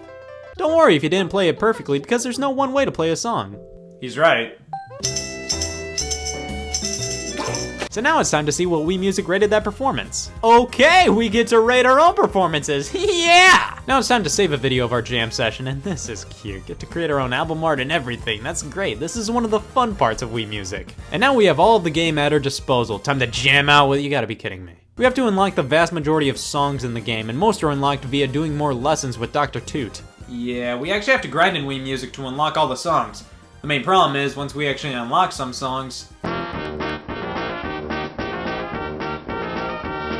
they pull a Chibi Robo Ziplash on us. This song selection blows! You can't tell me Nintendo didn't have the funds at the time to license actual songs that actual people actually like. Instead, most of the songs are from the public domain. Nintendo did nab a few well-known licensed songs, September and Wake Me Up Before You Go-Go, just to name two, but they sound like garbage. Considering you only hear these songs played via Wii Music instruments, they all sound like 5th grade marching band covers. That's not to say the instruments don't represent their real-life counterparts well. I think the expansive instrument selection is one of the best elements of the game. Like, look at all these things. They have all their own descriptions, and they're relatively faithful to how the instruments are in real life. I think they really shine when you're just testing them all out. It definitely gives you some exposure to all different kinds of instruments. But when you actually attempt to play songs with these things, yeah, it sounds gross. Just these MIDI, overly digital sounding, soulless renditions of some classic songs, and that's assuming you're playing them with appropriate instruments. You can play all the songs with all different kinds of instruments. Guitars, bagpipes, no integrity, anything. But that doesn't save the lame song selection. Even having some Nintendo tracks in here doesn't satiate my virginity. And for some godforsaken reason, there's a Wikipedia article solely dedicated to the songs in this game. It's only about 50 tracks. You could easily cram this into the regular Wii Music article, but this list has Turkey and the Straw in it. It deserves its own article. Now the main mode is the jam sessions, where you just play a song. Remember when I said Wii Music encourages you to do whatever the hell you want? Well, in my opinion, it also actively discourages you from attempting to play the song correctly. You have to turn on the ability to see when you need to play your instrument by hitting the minus button. The fact that it's automatically disabled boggles my mind. Like, yeah, I get it. You want people to play the music their way, but what's the harm in showing them, hey, here's how you should play the notes? That's kind of what playing music in real life is like. You can always rate your performance and save a video, and that's it for the jam sessions. At least there's a selection of minigames to play. Me Maestro is actually a fun novelty. You just swing the Wii remote around like you're conducting an orchestra, and it's a fun time. This was the mode I enjoyed the most. There's only 5 songs to play.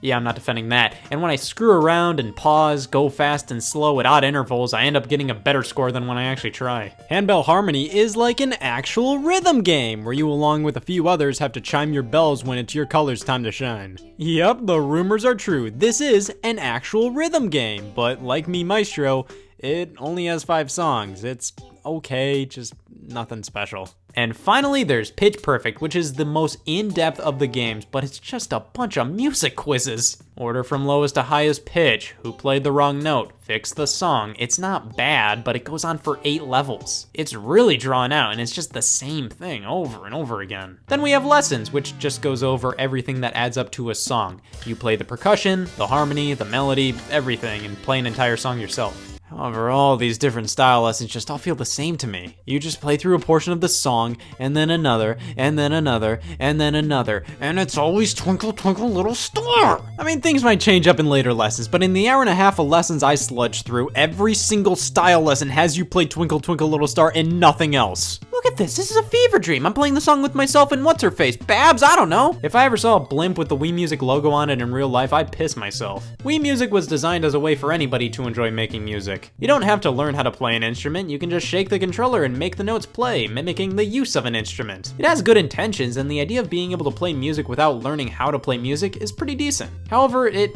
always just felt like it lacked a real point. Like everything I do in the game just doesn't feel like it amounts to anything. It doesn't really bring me the joy of playing music, it just feels like I'm making noise at the end of the day, even if I'm making a deliberate attempt to try to follow the song. Wii Music never tried to be like Guitar Hero or Rock Band. Those are actual games, while Wii Music is more so an application, a way to play music without learning an instrument. However, I feel like not having to learn a musical instrument takes a lot of the fun out of making music. It takes actual effort to play something correctly, which makes it much more satisfying. Just flailing your arms around doesn't bring you nearly the same amount of joy. It just feels like Wii Music is a bit confused as to who it's for and what it wants to be most of the time. Is it an educational tool? Maybe, but why are they like, don't read the notes, just play how you want? Is it a game? Not really, because there's really no risk of failure. Is it a music creation application? Well, you can't create your own songs. This is all just my opinion though. I've seen a decent amount of people say they were introduced to music production through this and they legitimately enjoyed the title. That's great that it introduced so many people to the medium. However, for me and many others, too many things just kept it from being all too great. The Wii Remote isn't accurate enough to detect a lot of the intricate movement of playing an instrument. Like, look at this, I'm not trying to play multiple notes, I'm just trying to play the ones they're telling me to play. Because of that, I think for most people, Wii Music just ends up being a fest. It doesn't punish you for anything outside of the mini-games, you score your own performances. And I think at the very least it should have been more strict in the lessons. You can cruise through those things without moving the controller at all. What's the point of lessons if they let you do that? It's definitely more fun in multiplayer, but at that point you'd probably rather just boot up something else. So yes, as a game, Wii Music is pretty bad. As an application, it's incredibly flawed, but it did its job for a handful of people. Regardless, it's still hard for me to let that song selection slide. Who the hell looked at this thing and said, oh shit, Daydream Believer by the Monkees? Hey y'all, Scott here. Happy Small Business Sunday! A while back I started a non-profit charity organization, the Wii Play Project, where I take in old abandoned Wii plays and give them a home. And I started to think, well, if I want to be a true non-profit charity organization, I gotta find a way to make a profit off of this. So welcome to the only business that specializes in selling Wii Play and very little else. Do you guys sell Wii Play? Don't even get me started! Wii Play, the game everybody has, and if you don't have it, do you even exist? Really, honestly, literally, has anybody ever come over to a house and ask, why did you buy this? Because seriously, why wouldn't anybody buy a Wii Play? Picture this, within the first couple months of the Wii's release, people are falling in love with the pack-in game Wii Sports. That title showed off how the motion control of the Wii remotes can make fake sports feel like real sports. And people who never picked up a video game prior wanted more of whatever the hell this was. They wanted more of the fun derived from this game. Something simple, easy to understand, consistently replayable, enjoyable, and preferably at no cost. They got this game for free with their system. What, they were expected to actually buy more games? So they walk into Target and what do they see? A box called Wii Play. It came with a Wii remote and some disc. Retailing for $50, that's not bad. It was a standard price for Wii games, but when you see what Wii remotes by themselves retailed for, yeah, why wouldn't you buy this? You probably already wanted a second controller for your system. Why not pay $10 extra and get a game too? It even looked similar to Wii Sports, that bowling thing Grandpa liked, so honestly, buying this was a no-brainer for most people. This whole bonus controller included shtick is something Nintendo's done a few times since, usually with games priced $10 to $20 more than a Wii remote by itself. And I have no doubt it works wonders to boost a lot of these games' sales. Wii Play is one of the best-selling games of all time, and weirdly enough, it's not because of Pose Me, it was because everybody who bought it did so by saying, okay. Wii Play was never hailed as one of the Wii greats. It always got fairly mediocre reviews, and it's understandable why. Now, Official Nintendo Magazine, on the other hand, Jesus Christ. It's a very simple minigame collection, primarily here just to showcase what the Wii Remote can do, much like what Wii Sports did. And that's exactly what it was always intended to be. Shigeru Miyamoto led a team of developers creating various showcases for the Wii Remote's capabilities during the system's development. These tech demos were then put into various different groups, the sports-related games, which became Wii Sports, and then the rest of them became Wii Play. There was a key difference between the two different types of tech demos. The Wii Sports games were very motion-based. You swing the remote to swing the bat, swing the tennis racket, swing the golf club. The majority of the Wii Play games were based on the Wii Remote's pointer. Shooting, table tennis rallies, games that literally just had you point and click at things. This wasn't the full focus of Wii Play, rather it was the primary one. There were a few games that slipped in there, I'm sure they were like, well, I don't know where else this would go. A few games that were intended for Wii Play ended up being reworked for games like Wii Music, Wii Fit, and later on Nintendo Land on the Wii U. At least one of these demos, the fishing game, was teased in the controller unveil trailer at Tokyo Game Show 2005, and then more of them were playable at E3 2006. Nintendo later announced these demos would be included in the game Wii Play, which was a launch title for the Wii in all territories except here in North America, where we got it in February 2007. Well, that's one point America's never gonna get back. It's been a while since a human being's played Wii Play, so I'm happy to check it out again. Wii Play, do you? Is that a threat? Well, at least they know why I bought this game. This title always perplexed me. Literally any game released on the Wii could technically be titled Wii Play. They are all Wii games I can play. The title-given folks are really working overtime on this one. Just call it Wii Play. They're really taking a page out of the iToy book. So this is the main screen of the game. We can physically harass our Mii and check out each and every minigame Wii Play has to offer. You would originally have to unlock all the games by just playing the latest one made available to you. You'd play the first one, and the next one would unlock, play that one, and the one after that unlocked, so on and so on. Now, this game deserves to be criticized as much as possible with a Metacritic score like this, so I'll be rating each and every one of the minigames on my minigame and Wii Play 4-point scale.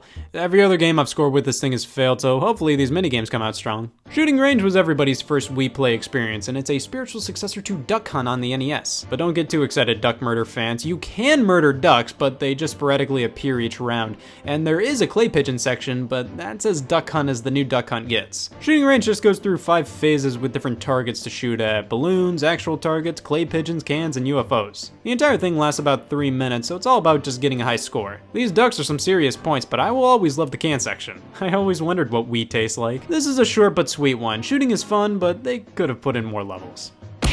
Find Me.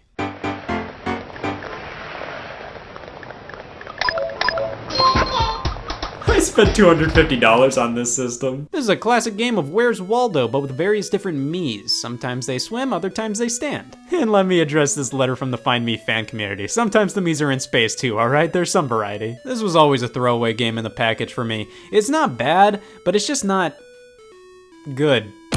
Table tennis. Oh man, it's gonna be just like Wii Sports Tennis, but ping pong. No, it's not. You don't swing the remote. You don't do anything except move the paddle left and right to keep a rally going. What's the deal with the computer moving all around the place trying to mess up our rally? We're trying to keep a rally going. We have the same priorities. It gains nothing from that. Well, this is a super bare bones game. It is somewhat addicting to try and nab a high score similar to Shooting Range, even though this alongside Find Me are probably some of the least impressive things Nintendo's ever developed. So far, Wii Play isn't doing too much revolutionary with the pointing functionality of the Wii Remote outside of Mii abuse. Wii Sports, yeah, a game wouldn't be as fun without the Wii Remote. The motion control makes that game. Wii Play, these games can be played with a computer mouse, and they'd be virtually the exact same. That's where Pose Me comes in, a game that couldn't be played with a computer mouse because while it uses the pointer, it forces you to rotate it all around. You swap between different poses with the A and B buttons to fit them within the silhouette bubbles appearing all over the place. You gotta get as many poses as you can into them without having the bubbles reach the bottom of the screen, and for God's sakes, don't look at the birds, they're just a distraction. This was never a personal favorite of mine. It's always something where I was worried somebody would notice me playing. Is that Pose Me? But it does get fairly difficult and intense as the game progresses. This one is just okay. We play Vous? Esta una menace? Laser hockey is what people in 1972 thought Pong would look like in 2007. Oh, hey. It's easy to compare this to Pong, but it's basically just air hockey gone bad. I don't like this one. I think I would have preferred controls like table tennis where you only move in 2 directions, up and down. Yeah, that would have turned this big rip-off of Pong into a big fat one, but it would have been better. You can move all over the place on your side of the screen, and I don't know, it just doesn't feel impactful to hit this puck at all. Like, I rev back and smack it and I feel nothing. With all this freedom of movement, I kind of expect the puck to react more dramatically. Everything just feels finicky and off about how this game controls. Limiting the movement or something might have made this one more playable, but as it stands, this was always the most frustrating one for me to play. I wouldn't say this is my least favorite of the package though. Just like anything the human race has done, it has more value than Find Me. And the concept is simple yet rock solid. It's definitely not great though. Now, Billiards is probably where a lot of people got their money's worth out of this one. It's a classic game of pool. You aim, pull back, shoot, look at them go. I've always had a bit of trouble with the game reading me pulling the remote back and pushing forward to strike the ball, but other than that, it's Billiards. It's basically the Wii Sports Golf of this collection, a nice and relaxing game you can play at your own pace. Fishing is another relaxing game. I have a soft spot for this one. You lower a rod into a pond full of paper fish and they totally want to eat a raw hook. These things always reminded me of the book The Rainbow Fish, and that's basically the main thing I will always remember about this game. It's just a simple go for the high score based thing. Certain fish are labeled as bonuses for a brief period of time, and if you grab those you get more points. Chibi Robo Ziplash, Mario Tennis Ultra Smash, and catching a small fry in Wii Play Fishing are the biggest f***yous Nintendo's ever given me. But this is what the fishing game in the Nintendo Labo Variety Kit should have been. It's not crazy, but it's a decent enough little minigame. Charge, the first game with an exclamation point. Nintendo, slow down. This is by far the most out-of-place game in the collection. You know, billiards, shooting range, ping pong, riding a knitted cow down a path and running into scarecrows. This isn't controlled with the pointer, no. This is controlled with the Wii Remote on its side. You tilt it forward and backward if you want to speed up or slow down and jerk it up to jump. I feel like I'm truly riding a knitted cow. I liked this one back in the Wii Play days of my youth, but now this is easily the one I care the least about. I don't know, this one just doesn't fall in line with the simple fun of the other games. It's just so out of place here. It's not terrible or anything, it's fine. It's just not that fun for me to replay now, and it doesn't fit in with all of this. Which is shocking considering it's in a game so plainly titled Wii Play. I'd feel like anything would fit in this game, but no. If they made a minigame compilation called Wii Knitted Cow Rider and include this one, come back to me and maybe my opinion will change. Tanks! Jeez, they really went above and beyond with the exclamation points near the end here. This is what Wii Play was all about. Tanks is the most fleshed out and gamey game of the whole collection. You just have to traverse this map and destroy all the enemy tanks. It's a full-blown copy of Combat on the Atari 2600.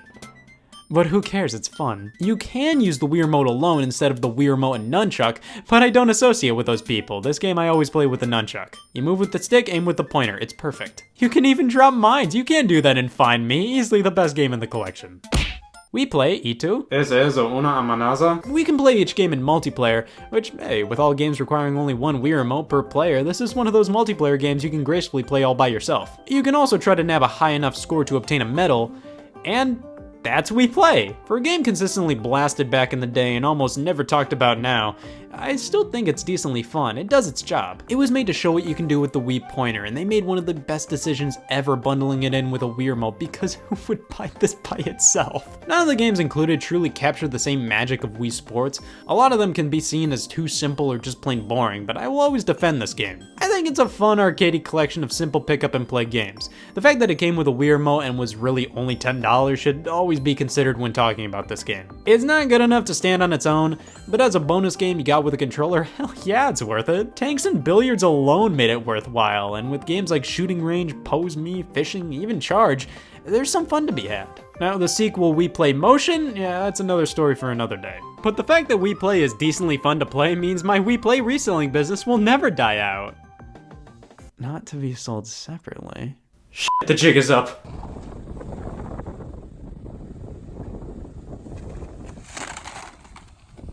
Hey y'all, Scott here. Could you imagine a world where Wii Play Motion didn't exist? Hey y'all, Scott here. Could you imagine a world where Wii Play Motion existed? Yeah, it's fucking terrifying. I was wearing a polo. Wii Play. It happened. The 28 million platinum seller for the Wii exceeded any and all expectations, I think. And I don't think Nintendo was projecting to sell over 40 million of them. A world where Wii Play is deemed a failure is a world not worth living in. Wii Play was a simple collection of minigames, mainly focused on utilizing the Wii Remote's pointer. There wasn't much to it all, but it sold insanely well because it was bundled with an extra Wii Remote for only $10 more than the controller by itself. Everybody who needed an extra controller collectively went, yeah, I'd be stupid not to buy that. Right? Wii Play got a fairly mixed reaction overall. I personally found it to be simple and underwhelming, but there was a decent amount of fun to be had in the package. So obviously I was dying to see how the story continued. Most people live their lives contently believing there to be no true sequel to Wii Play. You hear that? It's anarchy. Wii Play Motion is the fairly unknown sequel to Wii Play. Let me tell you, everybody remembers this, but not nearly as many remember this. Why is that? I mean, Wii Play was one of the best-selling games of all time. Well, consider this. Wii Play Motion was announced via press release in April of 2011. It released 2 months later, the week after E3 2011, where the Wii U was announced. And the Wii U announcement is simultaneously the moment interest in all things Wii fucking evaporated. Wii Play Motion came at a weird time. Similarly to the original Wii Play, this game was built to show the power of the Wii Remote, but this time, after everybody's already seen the power of the Wii Remote. It's like everybody already knew what this thing could do at this point. What was the point of a new minigame collection? Couple that with the slowly dwindling interest in the Wii, and yes, we have ourselves an unsuccessful sequel to one of the most successful games of all time. Just like Wii Play Motion included something. Nintendo went for the gold, jumped around any and all ways of making a profit on this. This is what we like to call a big Wii Play moment. One Wii Remote included alongside the game for $50 in total. Stop me if you've heard that one before. But Wii Play Motion is a bit different. Instead of your everyman's Wii Remote, we get a Wii Remote Plus. I know, I asked the same thing. There's something more advanced than a Wii Remote? So the Wii Motion Plus accessory. This was introduced back in 2009 alongside Wii Sports Resort. It was the most advanced growth out there. It gave the Wii Remote far more accurate and precise motion detection, adding a gyroscope to the remote's capabilities. It was primarily utilized in Wii Sports Resort and was bundled in with that game, which sold like crazy, so by 2011, this thing was sort of old news. However, with the Motion Plus accessory attached, you couldn't fit the Wii Remote in a bun. So in 2010, Nintendo introduced the Wii Remote Plus. It was a Wii Remote with Wii Motion Plus built in, and thus is the exact same size as a standard Wii Remote. Now, how do you get more people to own a Wii Remote Plus? You bundle it in with Fling Smash, of course. You bundle it in with Wii Play Motion, of course. So, Yeah, Wii Play Motion was designed to take advantage of Wii Motion Plus / the Wii Remote Plus, which I find bizarre. Wii Sports Resort already did that. The entire point of that game was to do that. People weren't necessarily begging for another minigame collection showcasing the power of this thing. But maybe they did something different and new enough with the technology to warrant this game's existence, right? Take a guess. That's right, Wii Play's back! I don't need other games! So Wii Play Motion is a bit different compared to Wii Play, just due to the fact that this was a collaborative effort. Nintendo looked at the development plan for Wii Play Motion and said, we can't do this alone. So they got different developers to make different mini-games, and these developers include Good Feel. They've done such games as Wario Land Shake It, Kirby's Epic Yarn, Yoshi's Woolly World. They are sublime. If there's any developer I trust with a Wii Play minigame, it's them. Skip, developers of a ton of Nintendo's quirkier titles, most notably Chibi Robo, but also Japan-exclusive games like Gift Pia and Captain Rainbow. Prope, Yuji Naka's studio, known for Rodea the Sky Soldier. Arzest, known for Yoshi's New Island. Vanpool made Chibi Robo Ziplash. This developer list kinda blows. We have some good studios and some studios, so let's go through each and every minigame and see where they rank on my patented minigame and Wii Play 4-point scale. Cone Zone by Arzest. This is all about stacking a frozen dairy treat as high as you can. You gotta shift the Wii remote back and forth to balance it all. Now, before you go, This isn't Wii Play, this is a bunch of bullshit!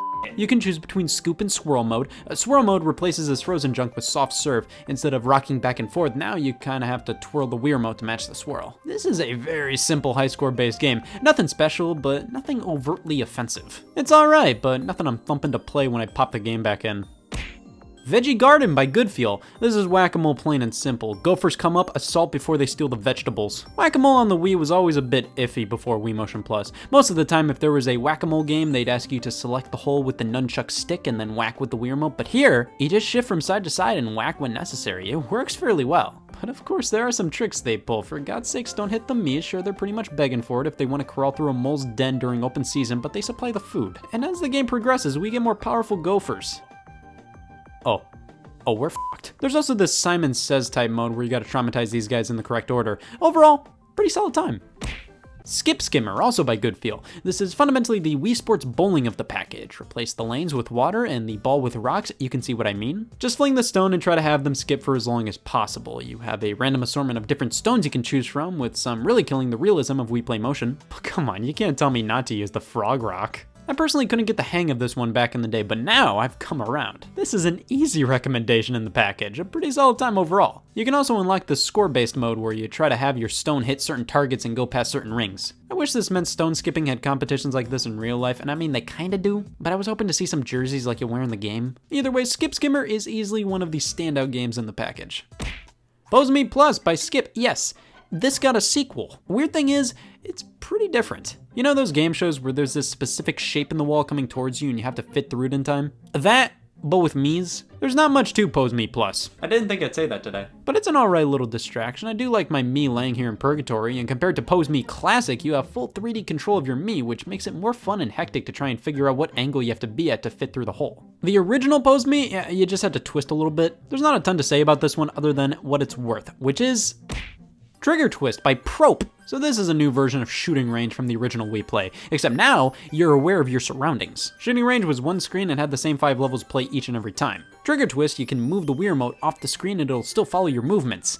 It's weird. It's just never felt right to me. Instead of using the pointer, this uses the general motion controls of the Wii remote to tell where your pointer should be, and because of that, it's not as precise and just feels off. There's a slight delay with everything, and because of having to look all around here, I always feel like there's something I'm missing off screen somewhere. But at the end of the day, Trigger Twist is a much beefier entity than Shooting Range. You have multiple stages to go through, and each one is way lengthier than the entirety of Shooting Range. Plus, the final level is an on-rails shooter. There's definitely more value here. However, I still probably prefer Shooting Range because of its simpler and more precise gameplay.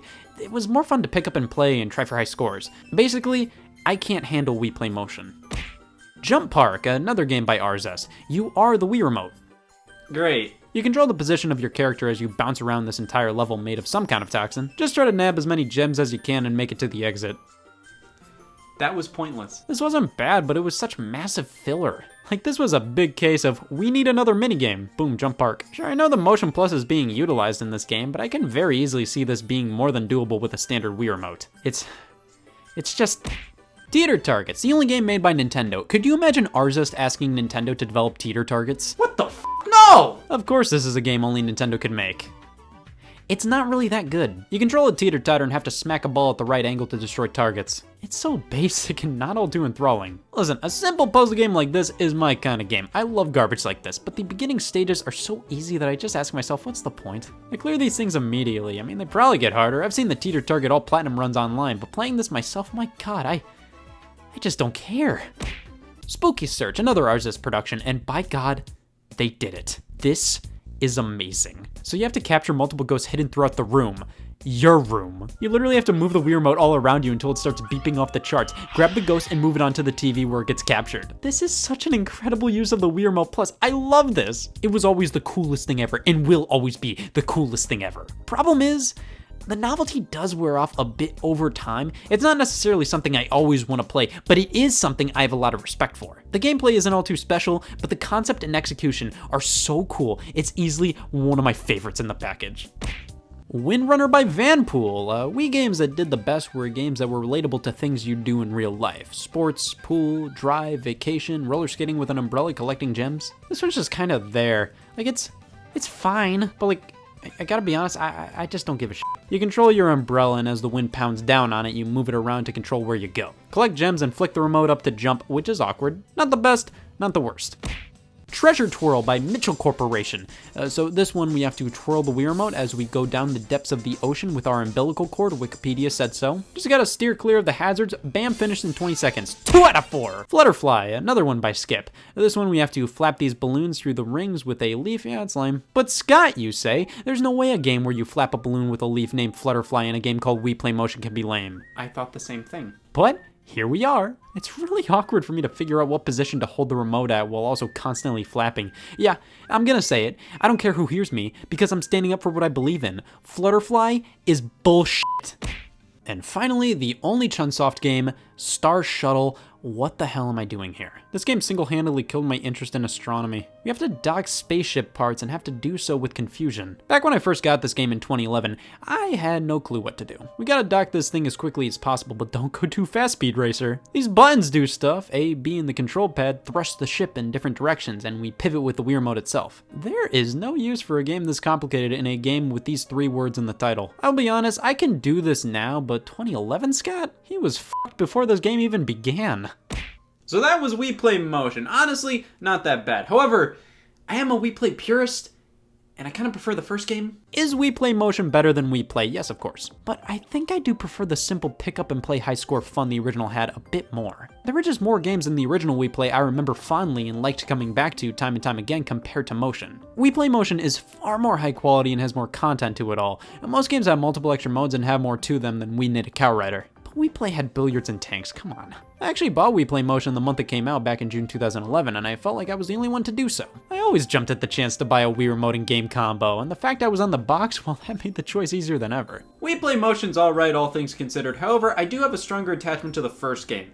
But this one does have some hidden games in there. If you wait on the title screen long enough, you can do this, and this. And if you hold B on the title screen, you get this, and you can see all the Arxis in the game. But one question remains.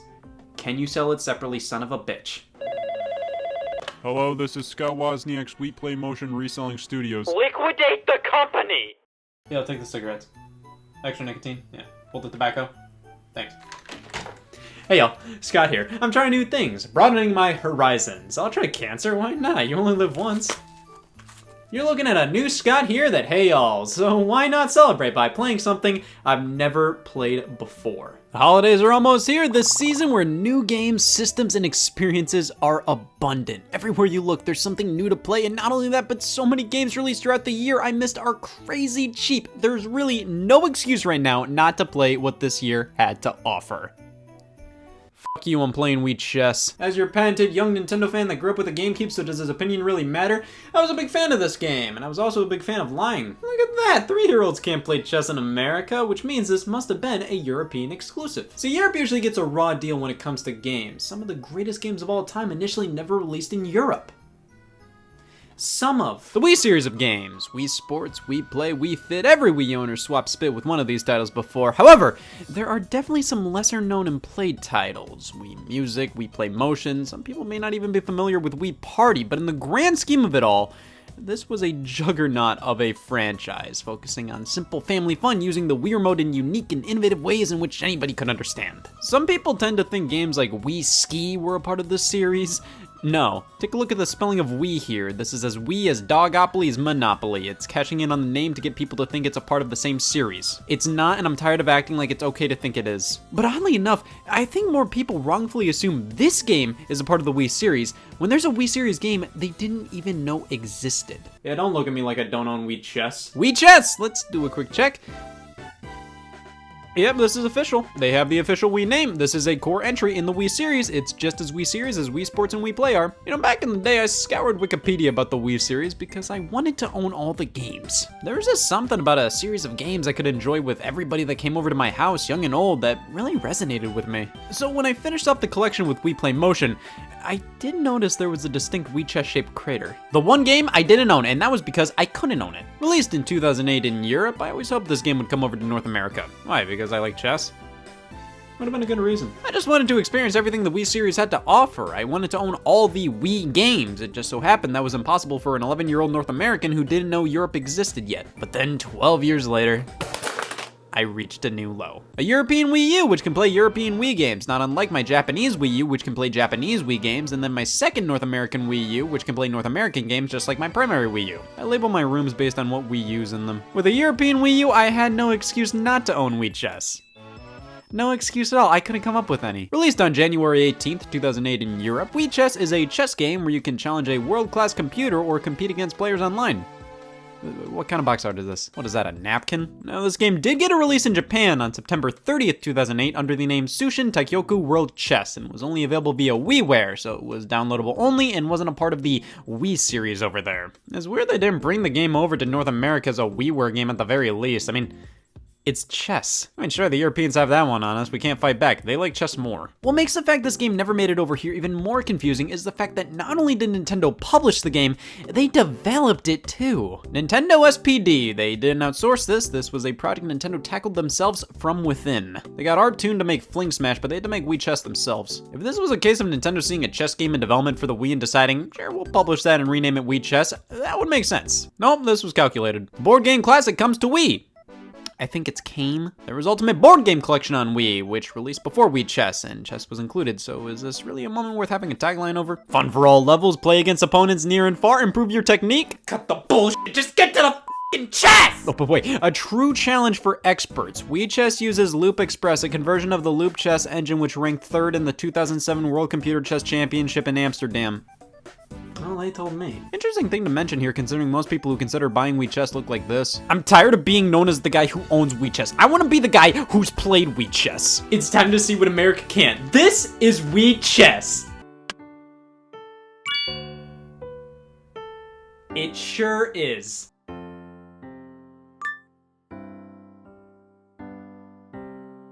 Jesus Christ. So this is a game of chess.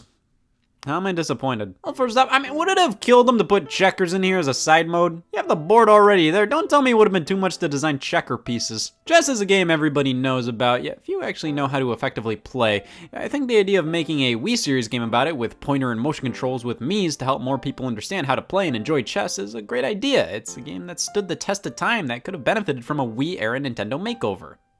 Guess what Wii Chess is? What is this? What's that? What do they have against capitalization? Where are the Mii's? Is there a tutorial mode? Are there any modes? 1-player, 2-player, online play. There's more bullet points on the back of the box than things to do. Why are the credits called chess staff? 3 directors? I thought Wii Music was the most worthless Wii game.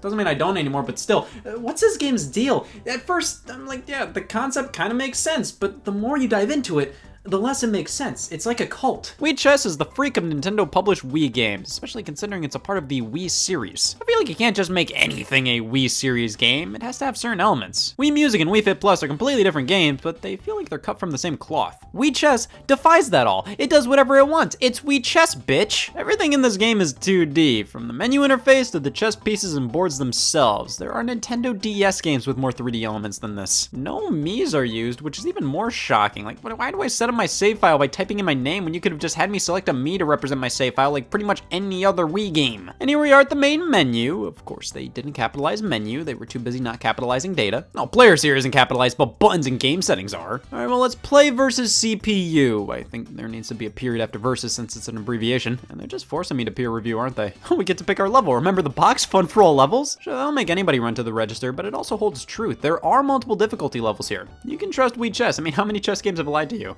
Only like 4. It was the headlighting feature. I'm glad they kept their word. Get to choose the color of my pieces.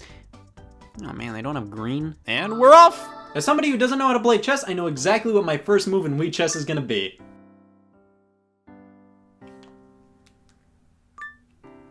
You use the D-pad to move your pieces in Wii Chess. Oh man, I can't wait till Wii Chess comes out in the States and I can use the Wii Remote's pointer. I should have gone into fishing instead. How are you gonna have a chess game on the Wii made by Nintendo that uses the D-pad to move chess pieces? Was that really the most intuitive way to do this on the Wii? Especially with a game in the Wii series, a series all about showcasing what the Wii Remote can do! Well, maybe the series isn't about what the Wii Remote can do. Maybe they're just games anybody can pick up and play. What the f am I doing here? There are no lessons on how to play chess. The only way you'll get enjoyment out of this game is if you already know how to play chess. But if you already know how to play chess, then you probably already have a chessboard. Oh, but this way you can play against the computer. Speaking of computers, wasn't chess preloaded on Windows Vista at the time? It's not like we as human beings were deprived of e-chess. What's the point of making a chess video game if you're not gonna jazz it up? Throw your Miis in there, have them playing chess in a 3D modeled park on a fall day or something, or in a gymnasium or casino, I don't know. There's loads of options here. Why is this its own game when you could have had a bunch of board games included? Checkers, Chinese checkers, whatever, but no! You just have a 2D board with 2D pieces. That doesn't even make sense perspective-wise. What, am I looking directly down at the chessboard here? This whole game, I mean, it works. I still think it's weirdly inconsistent with capitalization, and it uses the Wii font for some things, which is odd to see this font used outside of just the standard Wii logo. It almost looks like a fan game, which at that point, yeah, it looks like a decently made Flash game you'd play online. But I mean, the interface is clean, the music is pleasant, it's chess, but why was this a game on its own? They could have bundled this in with Wii Play and incorporated the pointer and it would have worked great there. And again, why doesn't this game use the pointer? The D-pad works fine, but why? You can also use the classic controller because I need a real controller for this. But chess on its own? I mean, Clubhouse Games on the Nintendo DS released a year and a half prior. That included chess and 41 other games. These were the same price. Which, I mean, yeah, Wii Chess wasn't as expensive as other Wii games. And it wasn't as cheap either. Roughly $30 in Europe doubloons for something that we as human beings have as one of our 3 rights. The big draw of Wii Chess is the online connectivity, being able to play chess with others across the world. Well, that's another blow to Wii Chess. I mean, what else is there to this game? You can change the theme of chess pieces and boards. That's kind of fun. There's a good chunk of them to roll through. You can rewatch old games you played to hone in your skills, go through the history of games. I waited 12 years to be this disappointed. I just don't understand how this game exists, especially considering they put the Wii branding on it. No Miis, no Wii Remote functionality, no tutorials. There's a hint option, but that just plays a piece for you. It's like, thanks, but that's no fun. I understand some people may prefer the D-pad use compared to pointer controls, and it's not like using the D-pad doesn't work. It's just, this is a Nintendo-developed Wii game. Why is it like this? And at the very least, why didn't this come out in North America as a WiiWare game? Physically? Oh god, no, burn it. But digitally for like 10 bucks, I think it would have been alright, especially considering the online play. But as it stands, I don't get it. I assume nobody else did. I mean, I don't even think Europeans know this game exists. Or it's part of their citizenship test. I don't know, they might be proud of it. I can barely find any advertisements for this game out there. I wouldn't blame anybody for not knowing it exists. Well, here's your warning. Hey, f***er, you like chess? Yeah. And I hate pointing. Introducing Wii Chess, finally, chess you can't feel. Want to play chess and nothing else? Yeah, what does it look like? I like pointing? Introducing Wii Chess, the only chess game on Wii called Wii Chess. Featuring a pre-existing engine and acting like it's a major feature when in reality using a pre-existing engine is a lot easier than making a brand new one from scratch and acting like it's a big feature on the back of the box. Pointing. Introducing Wii Chess, it's perfect if you want to try new things. Hey y'all, Scott here. Valentine's Day? I'm ready.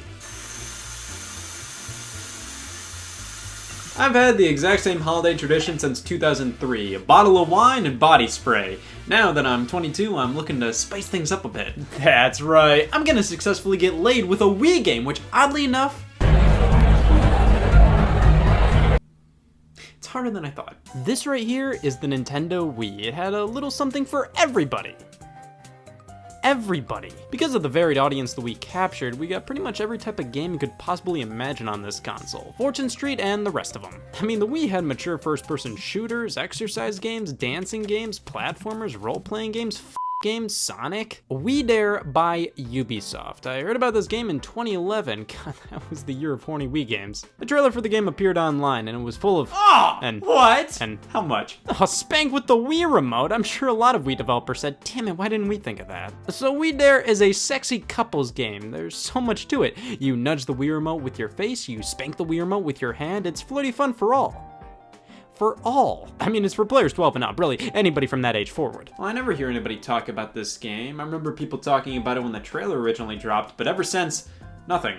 Which is weird. The second Wii game that'll get you laid, that's a huge deal. Well, Wii Dare caused a bit of controversy. Are you f***ing serious? Well, considering the age rating was the same as Ratchet and Clank, I think some people were a little concerned. Imagine a kid trying to choose between these two. I mean, that trailer, man. Ubisoft pulled it from YouTube in the United States, and it only got a European and Australian release for the Wii and PlayStation 3 in spring of 2011. It looked like the company was basically ashamed after ads went out for this game, so they distanced themselves as much as they could from here in the States. I'm not sure if a US release was for sure ever in the cards, but it for sure never happened. Lucky for me, Ubisoft never accounted for the act of buying a product from Europe off of eBay. My Wii collection finally means something. I only have the Wii version here. I assume it includes all the sex it can. The PlayStation 3 version requires some peripherals, according to the cover. You'll need these. Hell yeah, you will. Let's not waste any more time. We are officially one disc slot away from me taking my innocence and just What do I have to lose other than virginity? Let's play Wii Dare. Why? Well, the Wii is region locked. You can only play PAL games on PAL consoles. Now, of course, I suppose you can mod a Wii and find some way to disable the region lock, but I never took into account that I'm a fucking idiot, so instead I bought a European Wii U off of eBay. Now, while we wait for that to show up, we can look at the box more. So Wii Dare, obviously they were playing off of the Wii name, but only Nintendo can use that in titles, so Ubisoft changed the spelling and we're all good. Wasn't the first Wii game to do this either. Wii Ski, Wii Love Golf, everything these games did was building up to this moment. Peggy 12, huh? Yeah, this was a bit of a controversial rating, especially when the trailer implied sex, but I suppose the game itself isn't too bad. You can imply sex all you want, Wii Dare, but as long as your game doesn't say fuck, we have to let the kids play. Looking at the screenshots, it looks like it's just a sexy WarioWare. So WarioWare. Oh, but it says it features violence and sex and bad language? I don't know, man. This sounds like my living room's about to be the Wii Dare trailer. And here it is. I am the proud owner of a second Wii U. I've had nightmares of this happening. So it didn't come with any cords. I assume I can just use my North American Wii U cables to play this. Europe does have different power outlets in the sort, but what's the worst that can happen? I'm okay if things get even worse if it means I can play Wii Dare. Plugging it in. Oh, thank God. The PAL Wii U, fully functioning. My hormones? Fully functioning. Who knew ecstasy had to load? This is Wii Dare, Scott's very first PAL import. Gotta say, it's pretty surreal to be playing this in Ohio. So I gotta create my own avatars. I can't use your Mii or anything here, and Nintendo's pretty picky about what games you could or couldn't use a Mii in. I was so upset when I couldn't use mine in Manhunt, but at least Wii Dare has their own little fake Mii maker. No matter what guy I create, they all have this certain level of pudge, and the options aren't too deep. There's not a ton of ways to truly make the character look like yourself, unless you're the Cat in the Hat. Weirdly enough, lots of options if you look like that. After creating something God Wishy created, we have to pick one of 6 personality types. Are we a big shot, some couch potato, yes, a jock? I created some other characters here, including a girl. I named her Impact because I always had a thing for that font. Such a great font, so bold, so fun, always using when you want attention. I always wished I'd find somebody who was just as iconic as Impact. Yeah, okay, I want to a font. Who doesn't? Alright, and on to the game. Do you want to use the Wii balance board? Yes. Welcome to the Wii Dare couch, where innocence leaves the building and this thing now has different connotations. Each player takes a turn picking minigames via giant fuzzy dice. You click it, it takes us to this 10-second long loading screen. Anybody up for a fun fact? Well, if it's from Wii Dare, sure! These definitely help lessen the pain that these loading screens take up 40% of playtime. And it's time for the minigame! Oh man, I can't wait to see what this whole sex thing is all about.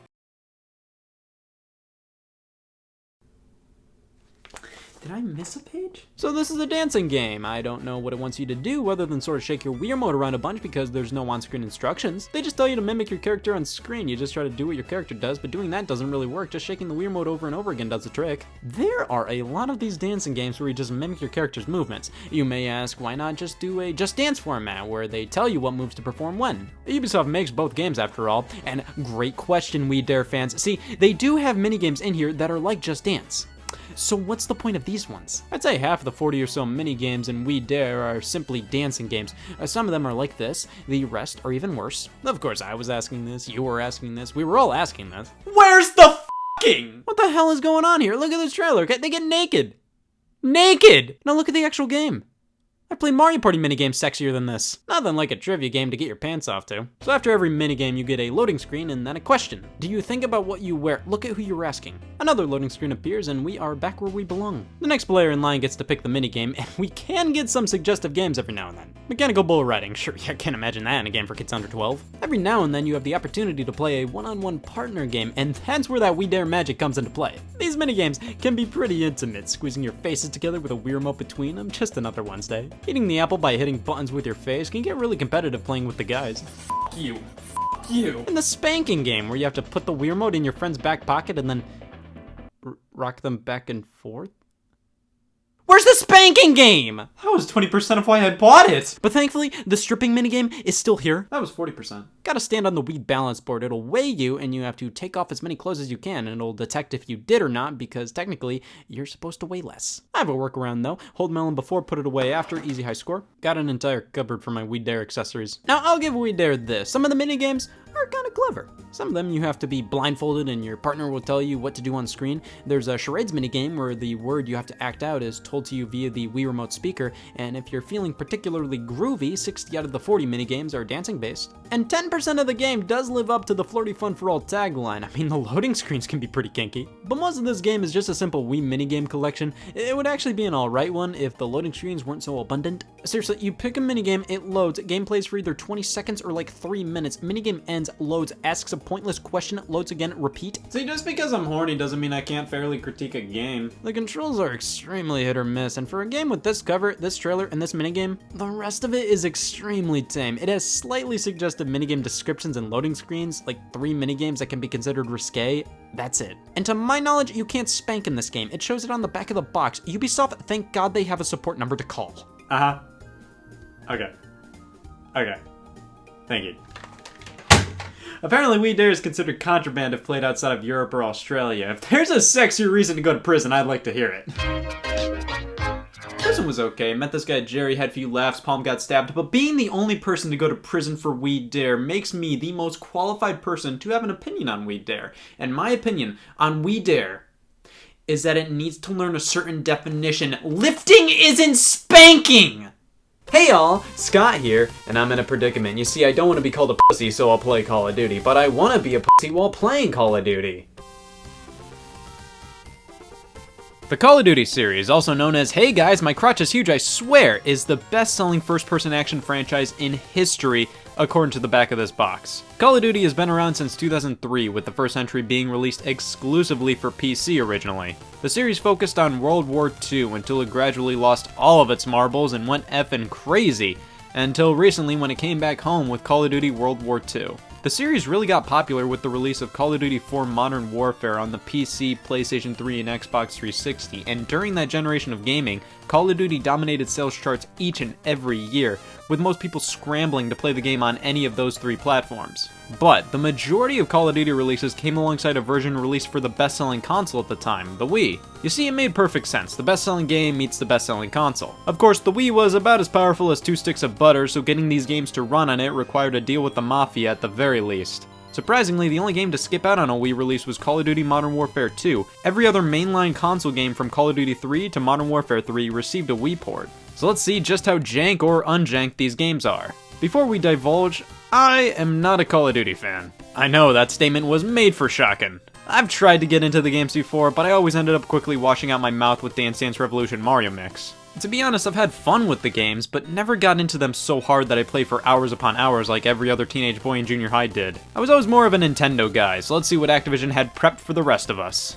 Of course, the main controllers for the Wii are the Wii Remote and Nunchuck combo. The Wii Remote is already terrifyingly gun-like with the B button trigger on the bottom, so surely this is a match made in heaven. The Wii also features support of GameCube controllers and classic controllers, which offer more standard control layouts. But you really think I'm gonna look at every Call of Duty release on the Wii using actual controllers? Please, we're using the only moral controller setup, the one that makes the most sense for Call of Duty on Wii, a nunchuck attached to a Luigi Wii Remote. The mainline Call of Duty franchise was originally developed only by Infinity Ward, but as the series went on and became annualized, mainline entries began to alternate developers. When one game was made by Infinity Ward, next year's would be done by Treyarch.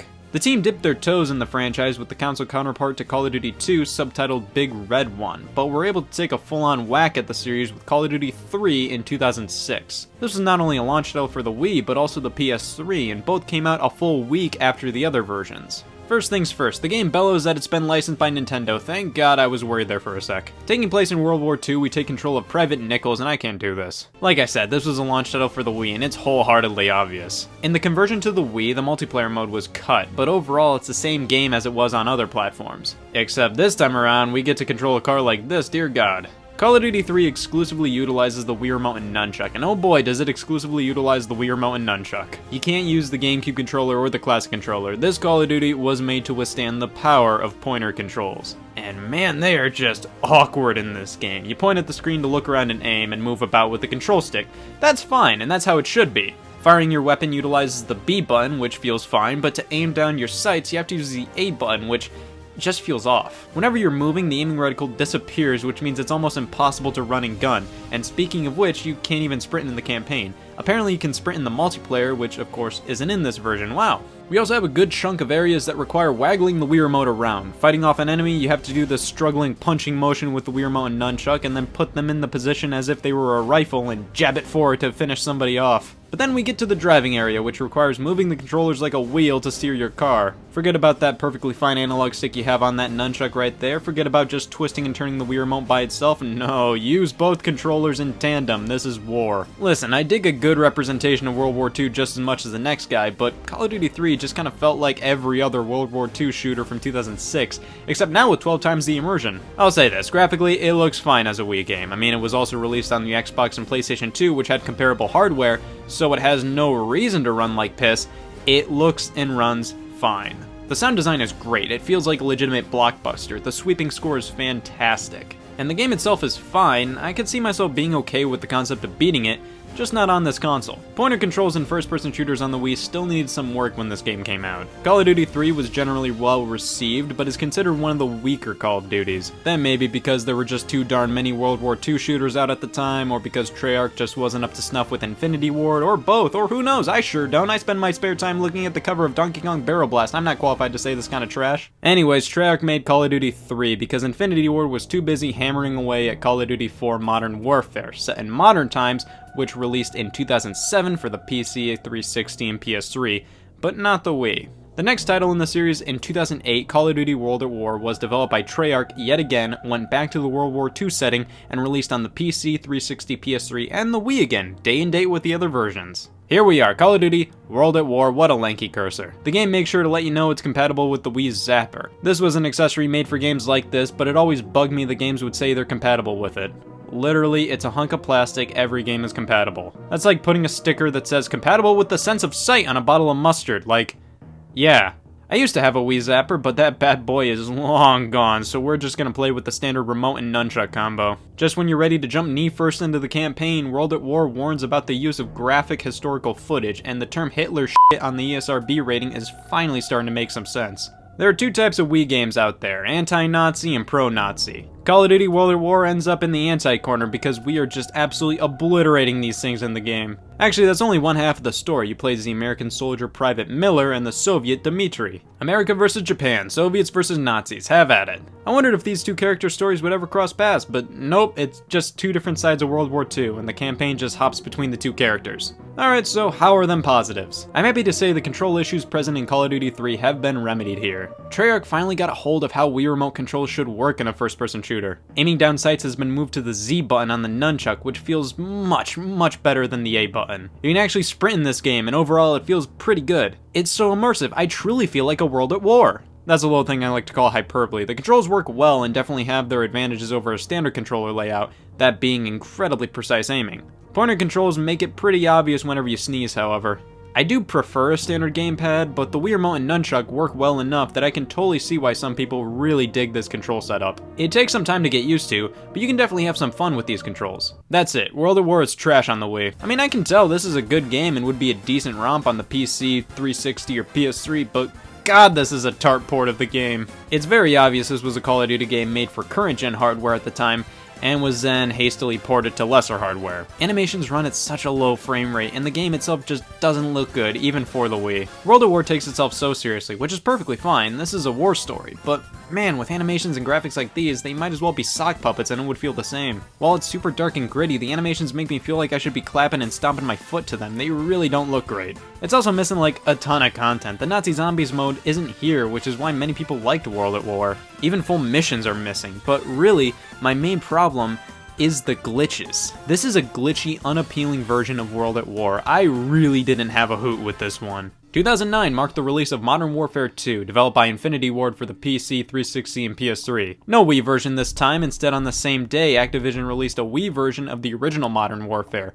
Call of Duty Modern Warfare Reflex Edition. When Modern Warfare was initially released, the developers obviously asked, how do we appeal to a younger demographic, and bada boom, that's how it's done. Modern Warfare takes place in the future. 2011, the first Call of Duty to stray away from the World War II setting, and at this point, after playing those two things, Modern Warfare is a breath of fresh air, and I guess that's how people felt in 2007 when this game was released as well. You think the market's oversaturated with futuristic shooters nowadays? 10 years ago, people were saying the same thing about World War II shooters. I gotta say, this is how you do a Wii version of Call of Duty. Modern Warfare took the Call of Duty series and turned it into a true AAA blockbuster. Everything was amped up in this release, the cinematics, the gameplay, the level design, the story, the multiplayer, everything. And honestly, it's all here in the Wii version. Treyarch handled the port to the Wii, and gone are the sour controls of Call of Duty 3, gone are the plethora of graphical problems and glitches in World at War.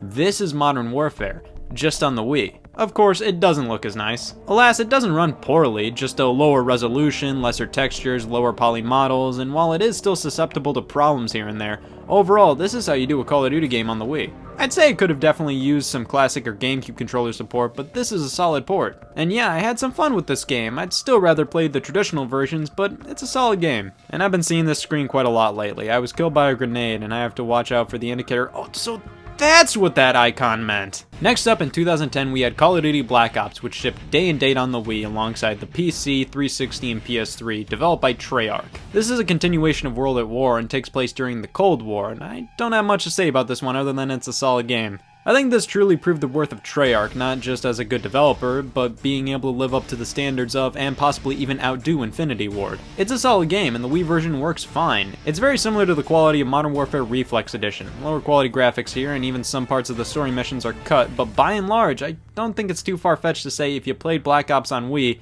you experienced Black Ops. It's also the first Call of Duty on the Wii to offer support for the classic and GameCube controllers. God does exist. Also, the multiplayer servers are still online if you're looking for something to do next weekend. The last Call of Duty released on Wii, Call of Duty Modern Warfare 3, developed by Infinity Ward, released in 2011. And honestly, at this point, I'm sick of playing Call of Duty, so I didn't get far in this one. Yeah, the frame rate isn't as good, it doesn't look as nice, but hey, it's still basically Modern Warfare 3. It surprised me just how competent it looked, to be honest. But god, this game seems to be really pushing the Wii. Let me tell you, you know a game's demanding when the Wii sounds like it's choking.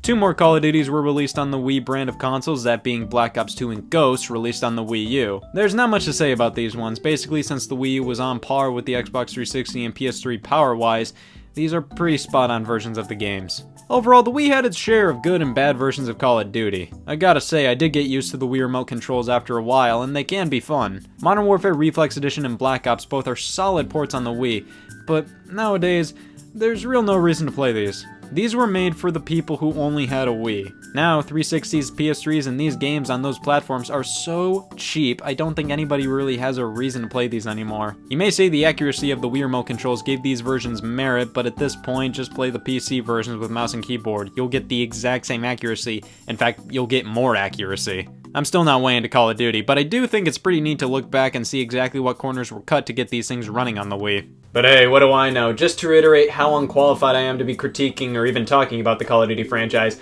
let's take a look at my resume.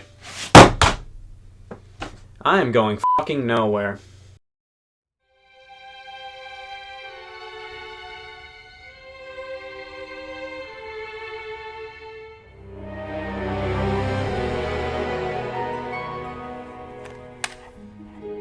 Hey y'all, Scott here. I wanted to see what having a personality was like, so I like spelunking now. It's either this or misanthropy. But these caves hide a secret, and I'm gonna get to the bottom of it. Why everybody who plays Donkey Kong Barrel Blast absolutely in the beginning, everybody was a virgin. Losers. For 2,007 years, humanity was content with anything but genitals. But then, everything changed. Scholars consider June 28th to be the turning point, where large portions of society stopped using their thumbs for abstinence and used them for something else instead. They lost their virginity. Losers. Discarding their abstinence, these unvirgins formed a new group of humanity, what we now call people, whose numbers have been growing at a sexual pace. It's not because they like it. There's so much disease, overpopulation, and marriage caused by sexual activity. So why do they do it? It's the curse. These poor souls became too distracted playing Donkey Kong Barrel Blast to fulfill their destiny and fell towards the darkness. But legend has it that one chosen virgin can break the curse of Barrel Blast, beat the game to defeat the monster from within, all while abstaining from sex and restoring virginity to our world. Society may have lost its virginity, but I'm here to find it. I have two duties today: beat Barrel Blast and not have sex. F it, let's add world peace to the list. The beginning of the end. So let's talk about Donkey Kong. My hearing's not until 10. Picture this: Nintendo floundering. How? Prior to the 1980s, Nintendo would experiment with all kinds of business ventures, though toys and games were always a constant. That is a fact. But once video games and arcades became the latest fad, Nintendo knew they had to take a crack at it with EVR Red, Block Fever, Computer Othello. This isn't working out. Okay, the game Radar Scope was a monumental flop in North America. Just take those machines and make a new game out of them, and that is how we got to this point. The original Donkey Kong from the arcades, a smash hit born out in 1981, was one of the first platformers as we know them today, which is just one of the many reasons behind its importance. This was the game that solidified Nintendo as a titan in gaming, the game that gave Shigeru Miyamoto his start in game design and direction, the game that introduced the most iconic video game character, debatably fictional character, of all time: Jumpman. You ever just accept this as an icon of society? Mario's first appearance, originally named Jumpman. You got a 2-for-1 here with icons, though as a kid I found it strange how you didn't play as the titular character. I mean, it's straight up called Donkey Kong, Nintendo. Read the room. Wanna play as an ape, wanna play as an ape. All DK does is plant himself at the top of the screen and throw barrels at you, like any form of plagiarism would. And all these characters are based on the archetypes of the cast of Popeye, in addition to taking heavy inspiration from King Kong. But we're not here to argue whether Donkey Kong was plagiarism or not. We're here to agree. Regardless, Donkey Kong was an enormous success, and without it, we would not have Nintendo in the form we do today. Donkey Kong. Of course, now with the successful property, Nintendo learned that it's never too early to start giving up. Donkey Kong Jr. He f***ed. Here you play as Donkey Kong's son, who is tasked with saving Donkey Kong from Mario. It follows the same idea of get to the top, but I do think this one has a lot more strategy involved in terms of how to get there the quickest while racking up a high score. While Jr. did well, it didn't do as well as the original Donkey Kong. So take this, make a multi-billion-dollar franchise out of it, and take this and just take it. While Mario spun off into his own franchise, the Donkey Kong series introduced Stanley the Bugman, a warning sign if I've ever seen one. Donkey Kong 3 is a vertical shooter where Stanley shoots bug spray into Donkey Kong ass, Donkey Kong's Donkey Kong ass, Donkey Kong ass. Get Donkey Kong to the top of the screen while shooting all the bees. Suffice to say, most players were not interested in bee-based software. Couple that with this releasing in 1983 right alongside the video game crash and just straight up not being anything like the previous Donkey Kong games, and Donkey Kong 3 killed the franchise, just like any Donkey Kong 3 would. Any series that's tried it, it's never worked out. Afterwards, the DK series is relegated to re-releases and Donkey Kong Jr. Math, the sign of any healthy franchise. But then, a decade after Donkey Kong 3, Nintendo revived and rebooted the series with Donkey Kong Country, developed by the studio Rare. It didn't evolve the arcade gameplay, rather it took the character of Donkey Kong, made him the protagonist, and built new worlds, characters, and a standardized style of gameplay to make this more of an actual series rather than flavor of the month, spray this monkey's ass with bug spray.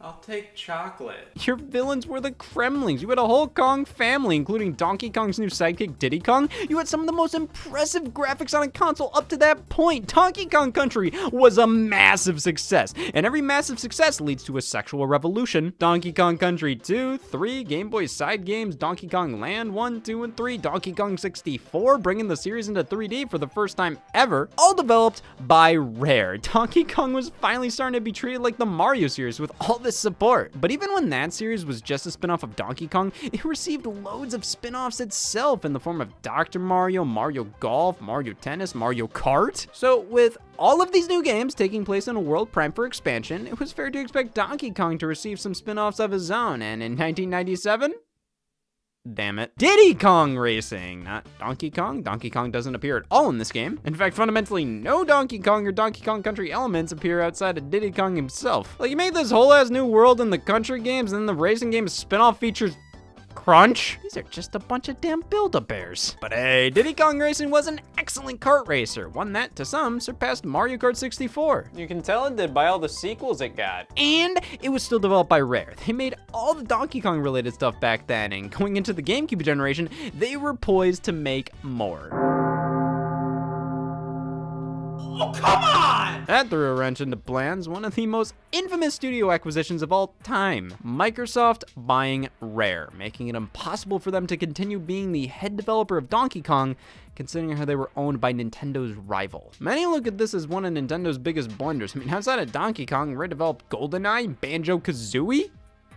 You fool! But the thing is, I feel like if Nintendo saw legitimate value in their continued relationship with Rare, they would have purchased them, no doubt. Even though Nintendo owned 49% of the company at the time, Rare went to them as game development was becoming too expensive for them not to be a flat-out subsidiary. And Nintendo said no.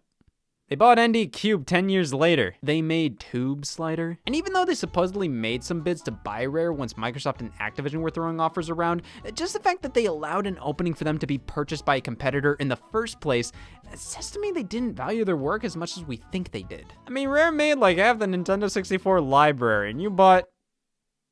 Welcome back to Nintendo Makes Good Choices. Oh, man. Rare did have some Donkey Kong projects in the works at the time, though. All spin-offs, actually. There was Donkey Kong Coconut Crackers, a puzzle game for Game Boy Advance, and Diddy Kong Pilot, a Game Boy Advance successor to Diddy Kong Racing. While Microsoft forbade Rare from making GameCube games, they could still produce Game Boy Advance titles simply because Microsoft wasn't in the handheld market. So bring on It's Mr. Pants. And 9 months later, you were born. These were reworked versions of those Donkey Kong projects. Coconut Crackers became Pants, and Diddy Kong Pilot became Banjo Pilot.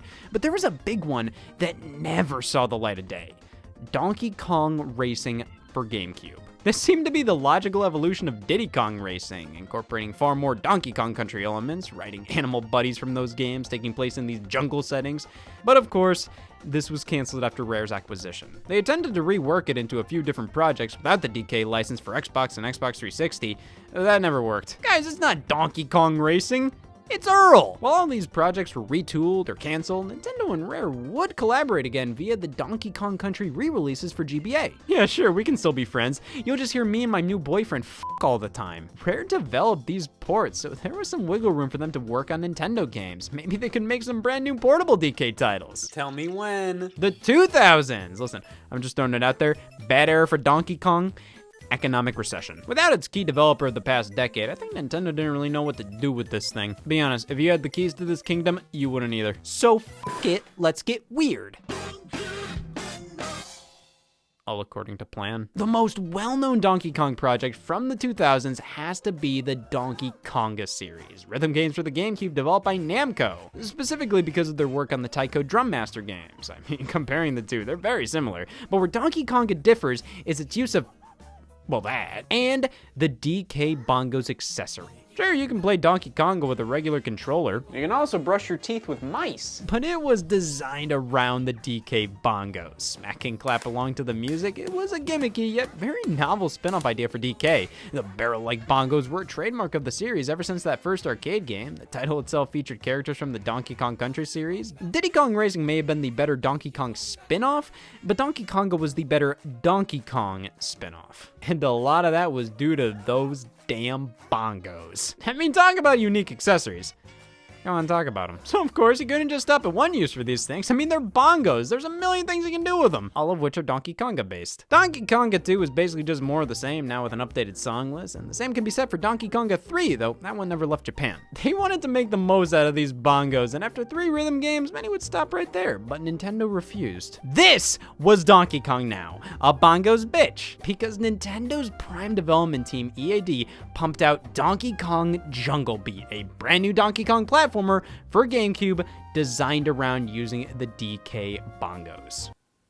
To prove the skeptics wrong. I mean, Jungle Beat is a very well-designed and fun game, and a new Donkey Kong platformer developed in-house at Nintendo ain't something to complain about if you weren't in the house next to them. Donkey Kong's presence on the handhelds was just as abnormal, though. Outside of the country games, we got DK King of Swing on the GBA in 2005, developed by Payon. Somebody had to do it. Now, who is Payon? Well, the developer of DK King of Swing, of course. Thanks, Dad. They seem to be mostly a support studio, one you call if you need help getting things done. But this happens to be one of their few sole development credits. This is a Payon-only joint, and it's something only they can do. Disappoint me. The King of Swing isn't bad, it just feels painfully generic. Like, this could have been for any franchise, but with an added Donkey Kong coat of paint. Ew. It's just a puzzle platformer, nothing too offensive, but my god, when I look at this, I want to feel! You grab onto these walls and continually move clockwise or counterclockwise, depending on what hand you grab them with.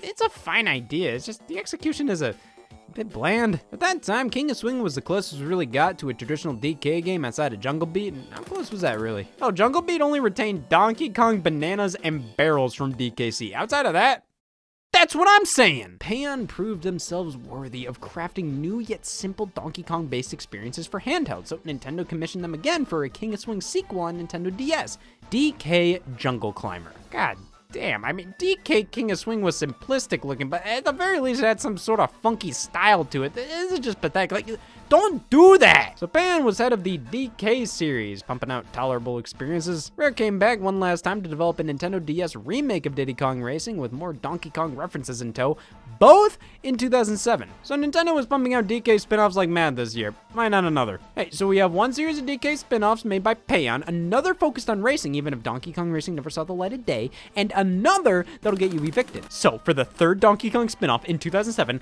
let us combine all three to get— oh, what the f— The Donkey Kong series has been through so much. Imagine what its therapy sessions are like. This era of the franchise can definitely be attributed to Rare's acquisition by Microsoft, so all Nintendo knew how to do was to contract companies to make spin-offs for them, until they eventually found a new home for the mainline series with Retro Studios in 2010 with Donkey Kong Country Returns. But before that, we got one last whimper from this era of spin-offs in 2007. Why don't you ever hear anybody talk about this game?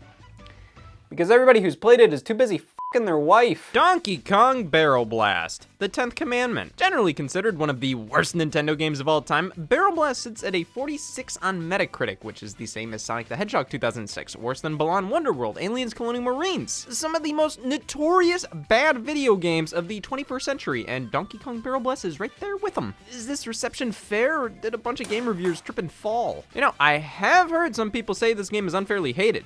I've also heard voices in my head. So who knows, maybe this was just a misunderstanding. She may have killed my brother, but maybe he was lying. Barrel Blast was developed by Payon once again. I guess Nintendo saw them as the home of DK spin-offs back then. What an honor. This title was originally announced at E3 2006 for the Nintendo GameCube under the name DK Bongo Blast. You can see a few instances of King of Swing inspiration, such as Donkey Kong's player icon here, as well as just using the abbreviation DK in the title. But this was a completely different beast from what Payon developed before. This was a racing game, and not just any racing game, a bad one. This was set to be the 5th game compatible with the DK bongos. 6 if they had courage. But hey, this looked like another interesting and creative use of the accessory. The one problem, I demand phallic jokes! E3 2006 was definitely a passing of the torch between the GameCube and Wii. Nintendo was preparing for its next console after the last one sort of flopped, though not without a few last releases for that struggling GameCube. Nintendo wasn't gonna end their system without a bang. 2006 gave us Chibi Robo, Odama, Baten Kaido's Origins,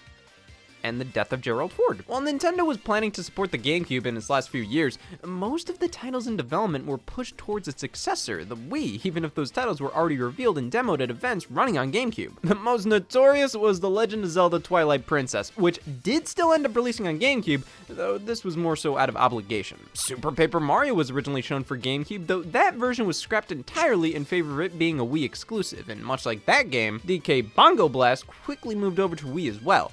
I mean, the change was announced roughly 3 months after it debuted as a GameCube exclusive, because the Wii lineup without it just made no damn sense. By spring of 2007, it was confirmed to only be releasing on Wii, renamed to Donkey Kong Jet Race in Europe, and over here, Donkey Kong Barrel Blast. Oh, excuse me, Europe. Barrel Blast. It was to launch in Japan on June 28th, 2007, North America on October 8th, and Europe on January 25th, 2008. They were a late bloomer. And 2007 was a monumental year, one of the biggest years ever for gaming and DVDs. Something had to give. You couldn't experience everything, so when Barrel Blast launched, many players had to choose between maintaining abstinence and playing Barrel Blast. Those poor bastards never looked back. I've only played this game for a bit. That's basically just grazing a crotch. But that tells me I am the chosen one. I tried playing it before, I couldn't. So I tried another copy, and about 40 copies later, it's tough, but I made some progress in the game, okay? I can withstand this. I am immune to this game's spooky groin expansion, and it will not affect my schedule. I have things to do tomorrow. I've tried getting laid in the past, but not anymore. I'm tired of no sex being shunned in society. I'm tired of being the virgin in the haystack. I'm no longer following society. Society's gonna follow me, and everybody's gonna have not sex and harmony. Nobody will feel left out, and I'll get recognition. A custom mug at least. I could use a bodyguard to ensure no unnecessary crotch enters the premises, but I must go forth regardless. With great power comes great virginity. I will restore chastity to this world. I can beat Barrel Blast without having sex. Impractical. The door wasn't locked. My sirens are going off. Goes off whenever somebody's trying to You sure that wasn't an air monitor? As sure as I am cordial. Anybody trying to lose their virginity? I've loosened my virginity. Do you know what that thing's capable of? It's a ticking time bomb of testosterone! Hey, I'm taking precautions. As somebody who's not a fan of sex, let alone your I have an obligation to society to prevent you from mating, okay? This thing ruined my family, and it gave us more of them. And I appreciate that, but the only way we can live in a sex-free community is by beating this game to break the curse. And I could use your help. Normally I'd cry shit and bitch about the thought of doing anything in relation to that game, but I'm a pretty open-minded kind of guy, okay? And I'd do anything to unban the act of no sex in society. I'm in. So the only way to stop f***ing is to start f***ing? Yep, and we're about to film our first sex tape.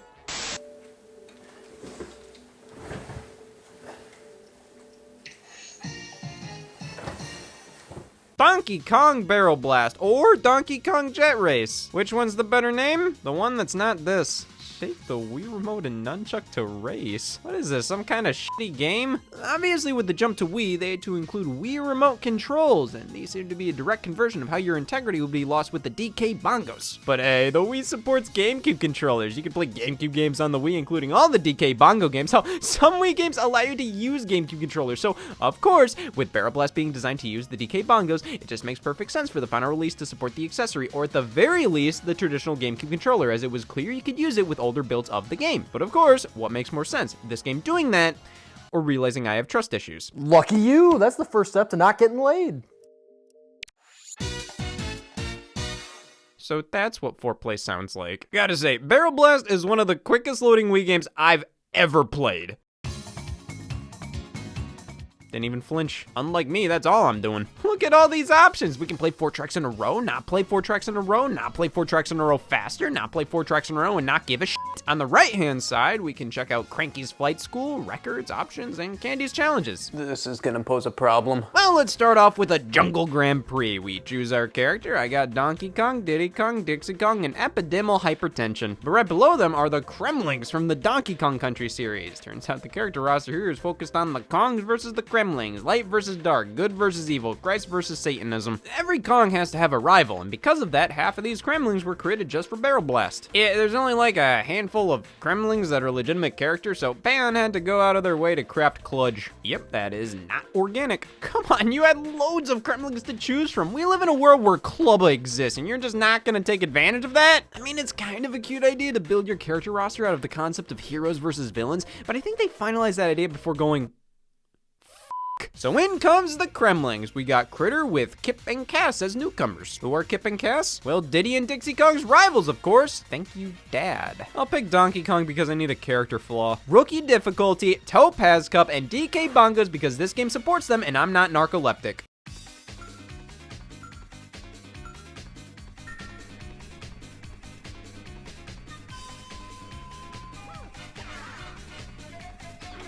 No support for the DK Bongos. The entire reason behind this game's concept, the entire reason this game exists in the first place. Now, it's just shake the Wii remote and nunchuck to race. Yeah, well, that's not a selling point. That's a cautionary tale. The Wii's appeal was that the motion controls mimicked real-life scenarios, which is why Mario Kart Wii came bundled with the Wii wheel and had you steer as if you were driving a car. That was legitimately exciting for casual audiences back then. But Barrel Blast came out earlier, and what does Barrel Blast do to simulate driving with this immersive motion-based video game controller? Suffice to say, I failed my initial driving test. So, Donkey Kong Barrel Blast is a racing game in the DK universe designed around the DK Bongos. Thus, of course, all characters have rocket-powered bongos attached to them at all times, naturally. By hitting them, you accelerate and can move left or right by hitting left or right. Now, with the bongos peripheral, it's obviously one big, giant, stupid excuse to use them, but a creative and somewhat charming one at the very least. Without the bongos, it goes from stupid to just fucking dumb. Shake the controllers as if you're banging on the bongos. Wow, it's so realistic. This is the best way this game could have possibly been played. It's almost like I'm actually banging on bongos, and only the Wii Remote and Nunchuck could replicate this sensation. Here's the thing though, you may think that you have to shake the controllers throughout the whole race. No, all you have to do is shake them enough to get to max speed, and then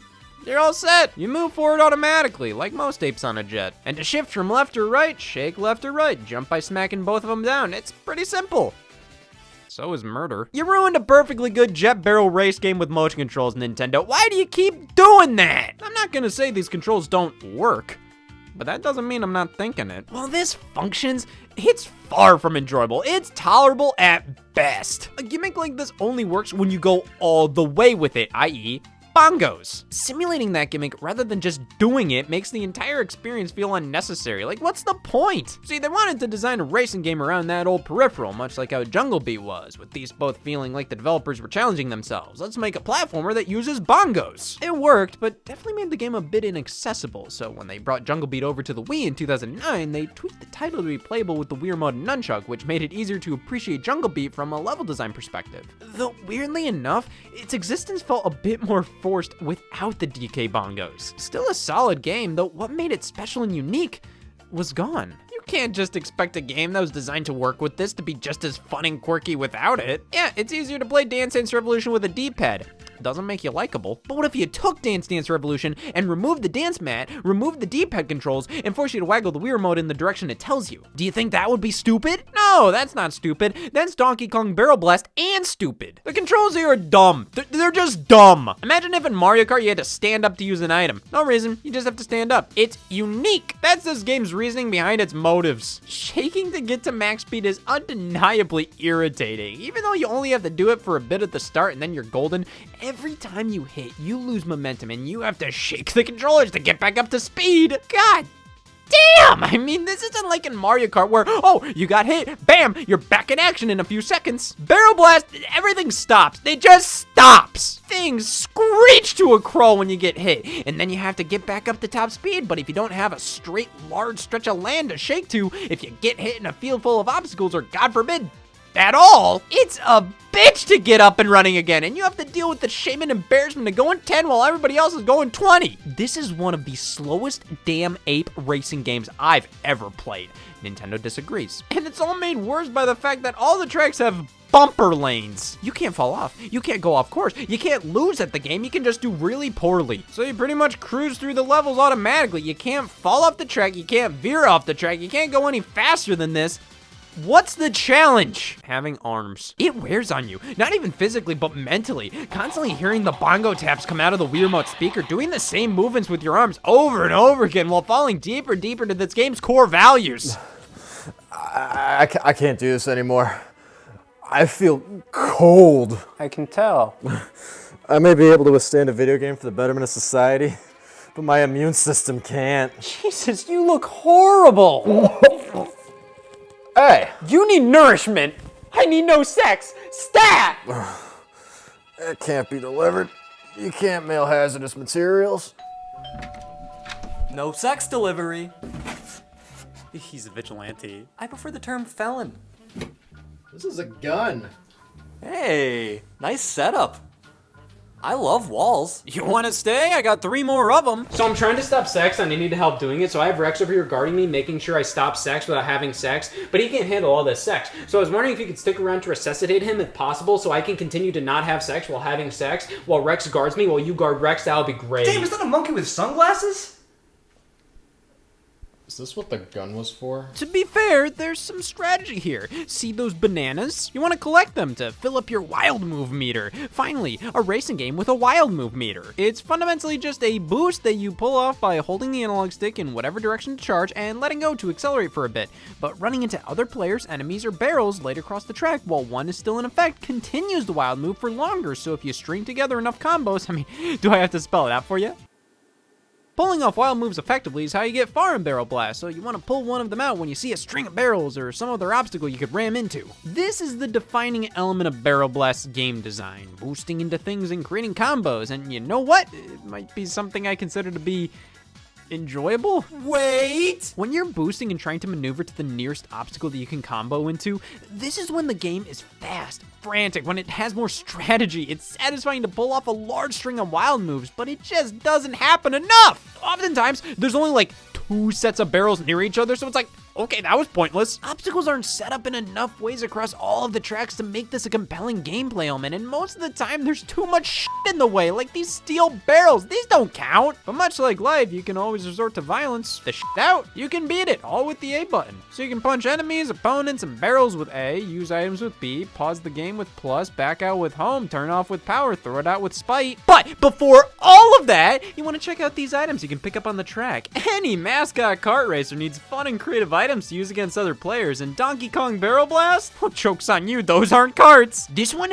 gets you bananas. This one gets you more bananas. This one is bad bananas. The items in this game are boring as hell. Most of them feel like they kind of do the same thing and that there's no real strategy to using them. It's just get an item, use it immediately. That's what I do with all of them, and while a good chunk of items have equivalents in Mario Kart, they're so much lamer here. What, the blue shell? It targets the player in first place and explodes on impact. Quacks? He flies to first place and takes 10 bananas from the player while pecking at him. Watch out, motherfuckers, I have quacks! Whoa! You scared me there. Stop sucking this game's c***. I wouldn't if it had one. But then you have Squawks, which flies up to the player in front of you and stops them from using wild moves. Mini Neki goes to the player behind you and takes 10 bananas from them, which is just the same as Quacks, but it's punching down and looks completely f***ing different. Worcestershire? Prop Monkey gets sent out to the players in front of you and gets rid of their bananas, so it's the same as Squawks, but it just makes you look like an ass. Oh wow, the Tasty Melon makes you invincible, and you haven't played this game. Why? The Blazing Banana gets laid out on the track and makes opponents lose bananas if they hit it. Oh my god, just each other already. These items are boring as hell and are just a means to an end. Each one is so specific in what it does, and it's not readily apparent based on how the item looks. How most of the time after I use an item, I still have no clue how it works. Like, oh man, I got an item.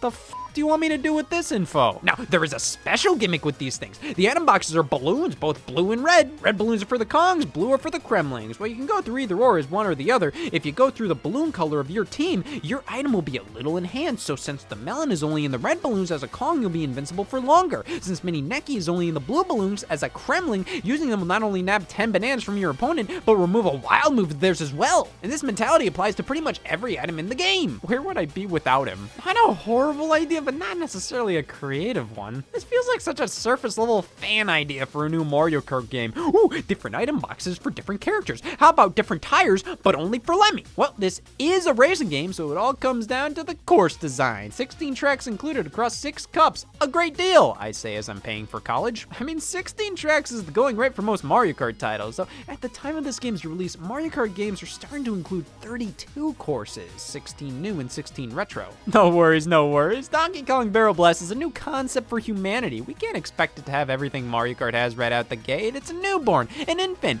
Treat it with respect. So 16 tracks overall, that's nothing to sneeze at. Let's see them. That's you. We got DK Jungle, DK Jungle Falls, which is more DK Jungle, DK Jungle Sunset, Which could be anything. Salty Sea, Shimmering Sea, Open Ocean, all seaside tracks, Mount Dynamite Remix. They didn't even try to hide that one. You see what the problem is here? Yes, there may be 16 courses, but when there are only 7 distinct themes, there could be 40 of them and it wouldn't make a difference. And with every track basically being on rails without being able to fall off the course, it's hard to really tell each one apart and pick favorites outside of the limited themes. Oh, why do you like DK Jungle Falls compared to DK Jungle? Well, I like this barrel being there instead of that barrel being there. And 6 cups? Yeah, sure. The final 2 are Selection Cup and Random Cup. The former giving you the ability to pick whatever 5 tracks to play in a row, and the latter being a random assortment of 5 tracks being played in a row. Why stop there? Why not a Random Selection Cup, where they give you a random limited assortment of tracks to select from? Why not a cup that lets you schedule when you want to play it? Why not a cup that's a calculator? God, there's so many options here. I could imagine doing this alone, with another person. Heck, maybe even 4. Why would you though? To see 5 of the 16 tracks have bees as an obstacle? That's more impressive than you may think. Were bees in Citizen Kane? Maybe not. But they were around during Genghis Khan's raid, and they did nothing about it. Hey, let me watch my apes in peace. You're a sick wench! Oh, come on, you're just being a fucking loser. Oh, I haven't lost anything. Guys, it's really hard to stay abstinent with all this shouting. Here, mark him with this so I can always tell which one of us is a fucking creep! What does the A stand for? You're a fucking creep! Playing through the cups, you can unlock a decent selection of the characters. You get the mainstays, Lanky Kong, Funky Kong, Tiny Kong, Kludge, Copter. Were you expecting a crocodile with an afro? Good. The rest of the characters you unlock via Candy's challenges, an excuse to ogle a monkey. Just go to the zoo! Here we have 32 challenges to complete, where you only play as Donkey Kong, with characters like Wrinkly Kong, Cranky Kong, Clump, and King K. Rool being locked behind certain ones. And there we have it, the final roster. You know, with half the Kremlings being original creations just for Barrel Blast, I have to once again severely question the choice to make this roster heroes versus villains. There are so many other characters from Donkey Kong that could have and should have made it in before Kludge. I believe in what I believe. But it's all worth it to see a full lineup of characters I'll never use. Plus, they all have their own unique stats, so if you needed a reason to use Clump over Kludge, you don't. But to get to this point, you have to go through some of the most tedious challenges I have ever endured. 32 challenges, roughly 1/3 of them take place on the same DK Jungle track. Roughly another third takes place on the Cranky's Flight School variant of that map. You had the chance to split up like 2 challenges per track. Instead, there are straight up tracks that just don't have any representation here. So damn many of these are on the exact same course, and the challenges themselves? Collect 200 bananas. Collect 700 bananas. Collect 200 bananas. All run by a monkey that I don't know what Nintendo wants me to think of. Like, Jesus, Candy, just wear a name tag. But hidden behind the final challenge is one last unlockable character. On DK Jungle, goddammit.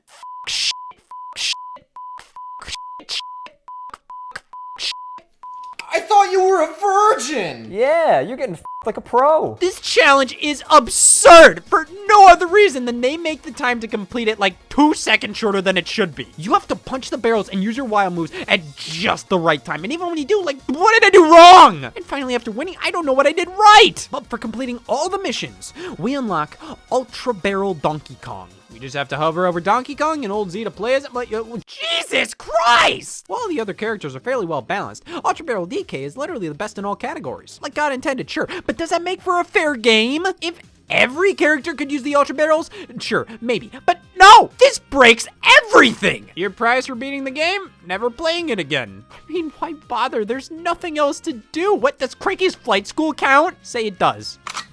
I dare you. There's nothing else here. No track editor, no story mode, no online. I mean, just compare this to Mario Kart Wii, a game that released a few months later, all right? You get 32 tracks, multiple control schemes with many relying on motion control, online multiplayer, online tournaments with missions, battle mode with 10 tracks exclusive to it, 26 characters with 3 of them being from Donkey Kong, 36 different vehicles, while this one, Kludge. Jesus Christ, even Diddy Kong Racing on the Nintendo 64 had more content outside of the characters, but at least all of them were more unique. Barrel Blast's lack of content can be attributed to it being a gimmick title at its core. We're only making this to see if we can, and you're only buying this because you make poor life choices. But on the Wii, this is one of the most useless games I've ever experienced. If it used the DK bongos, it may not have been better, but it would have made more sense. Though, I don't think it's as horrible as people make it out to be. Oh, it's bad, sure, but a lot of the complaints I can't really get behind. The visuals? I mean, sure, they aren't groundbreaking, but it runs fine and looks better than most Wii games that were on the market. Acting like it looks worse than a GameCube game? Like, have you seen worse than a GameCube game?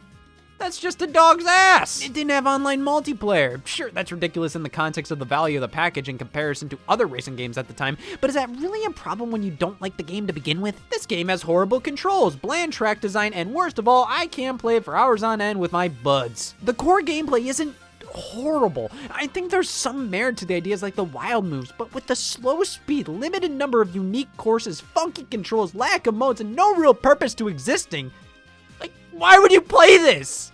Oh yeah, that. You did it. All in a day's work. You know, I thought Barrel Blast was gonna be horrible. No, it was just bad. I remember my first time. Wasn't this your first time? Yeah, I remember it. I beat the game, but the curse hasn't lifted. People are still f***ing. If people weren't still f***ing, Rex would be senator. Oh, looks like you still have one challenge left. Wait, what?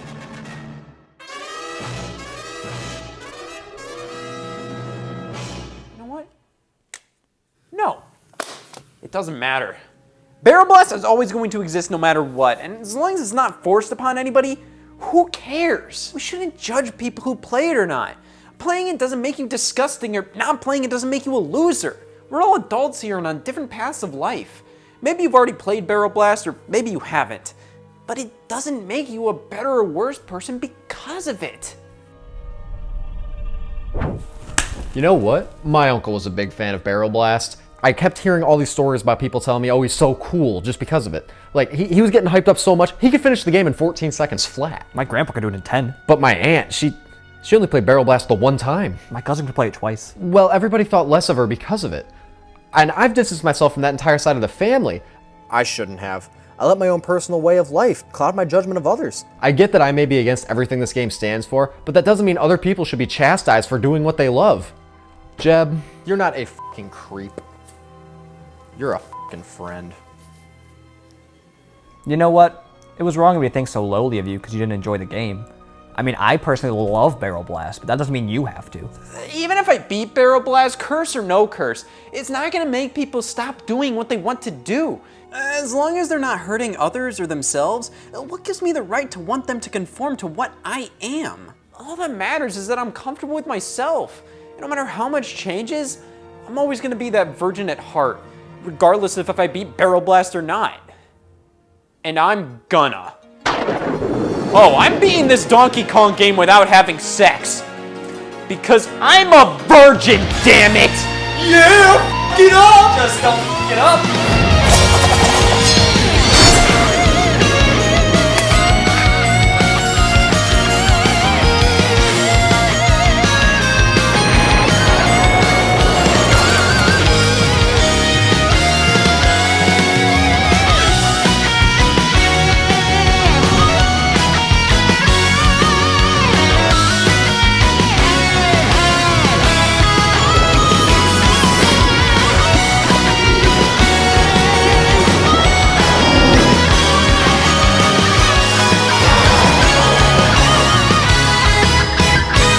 I did it.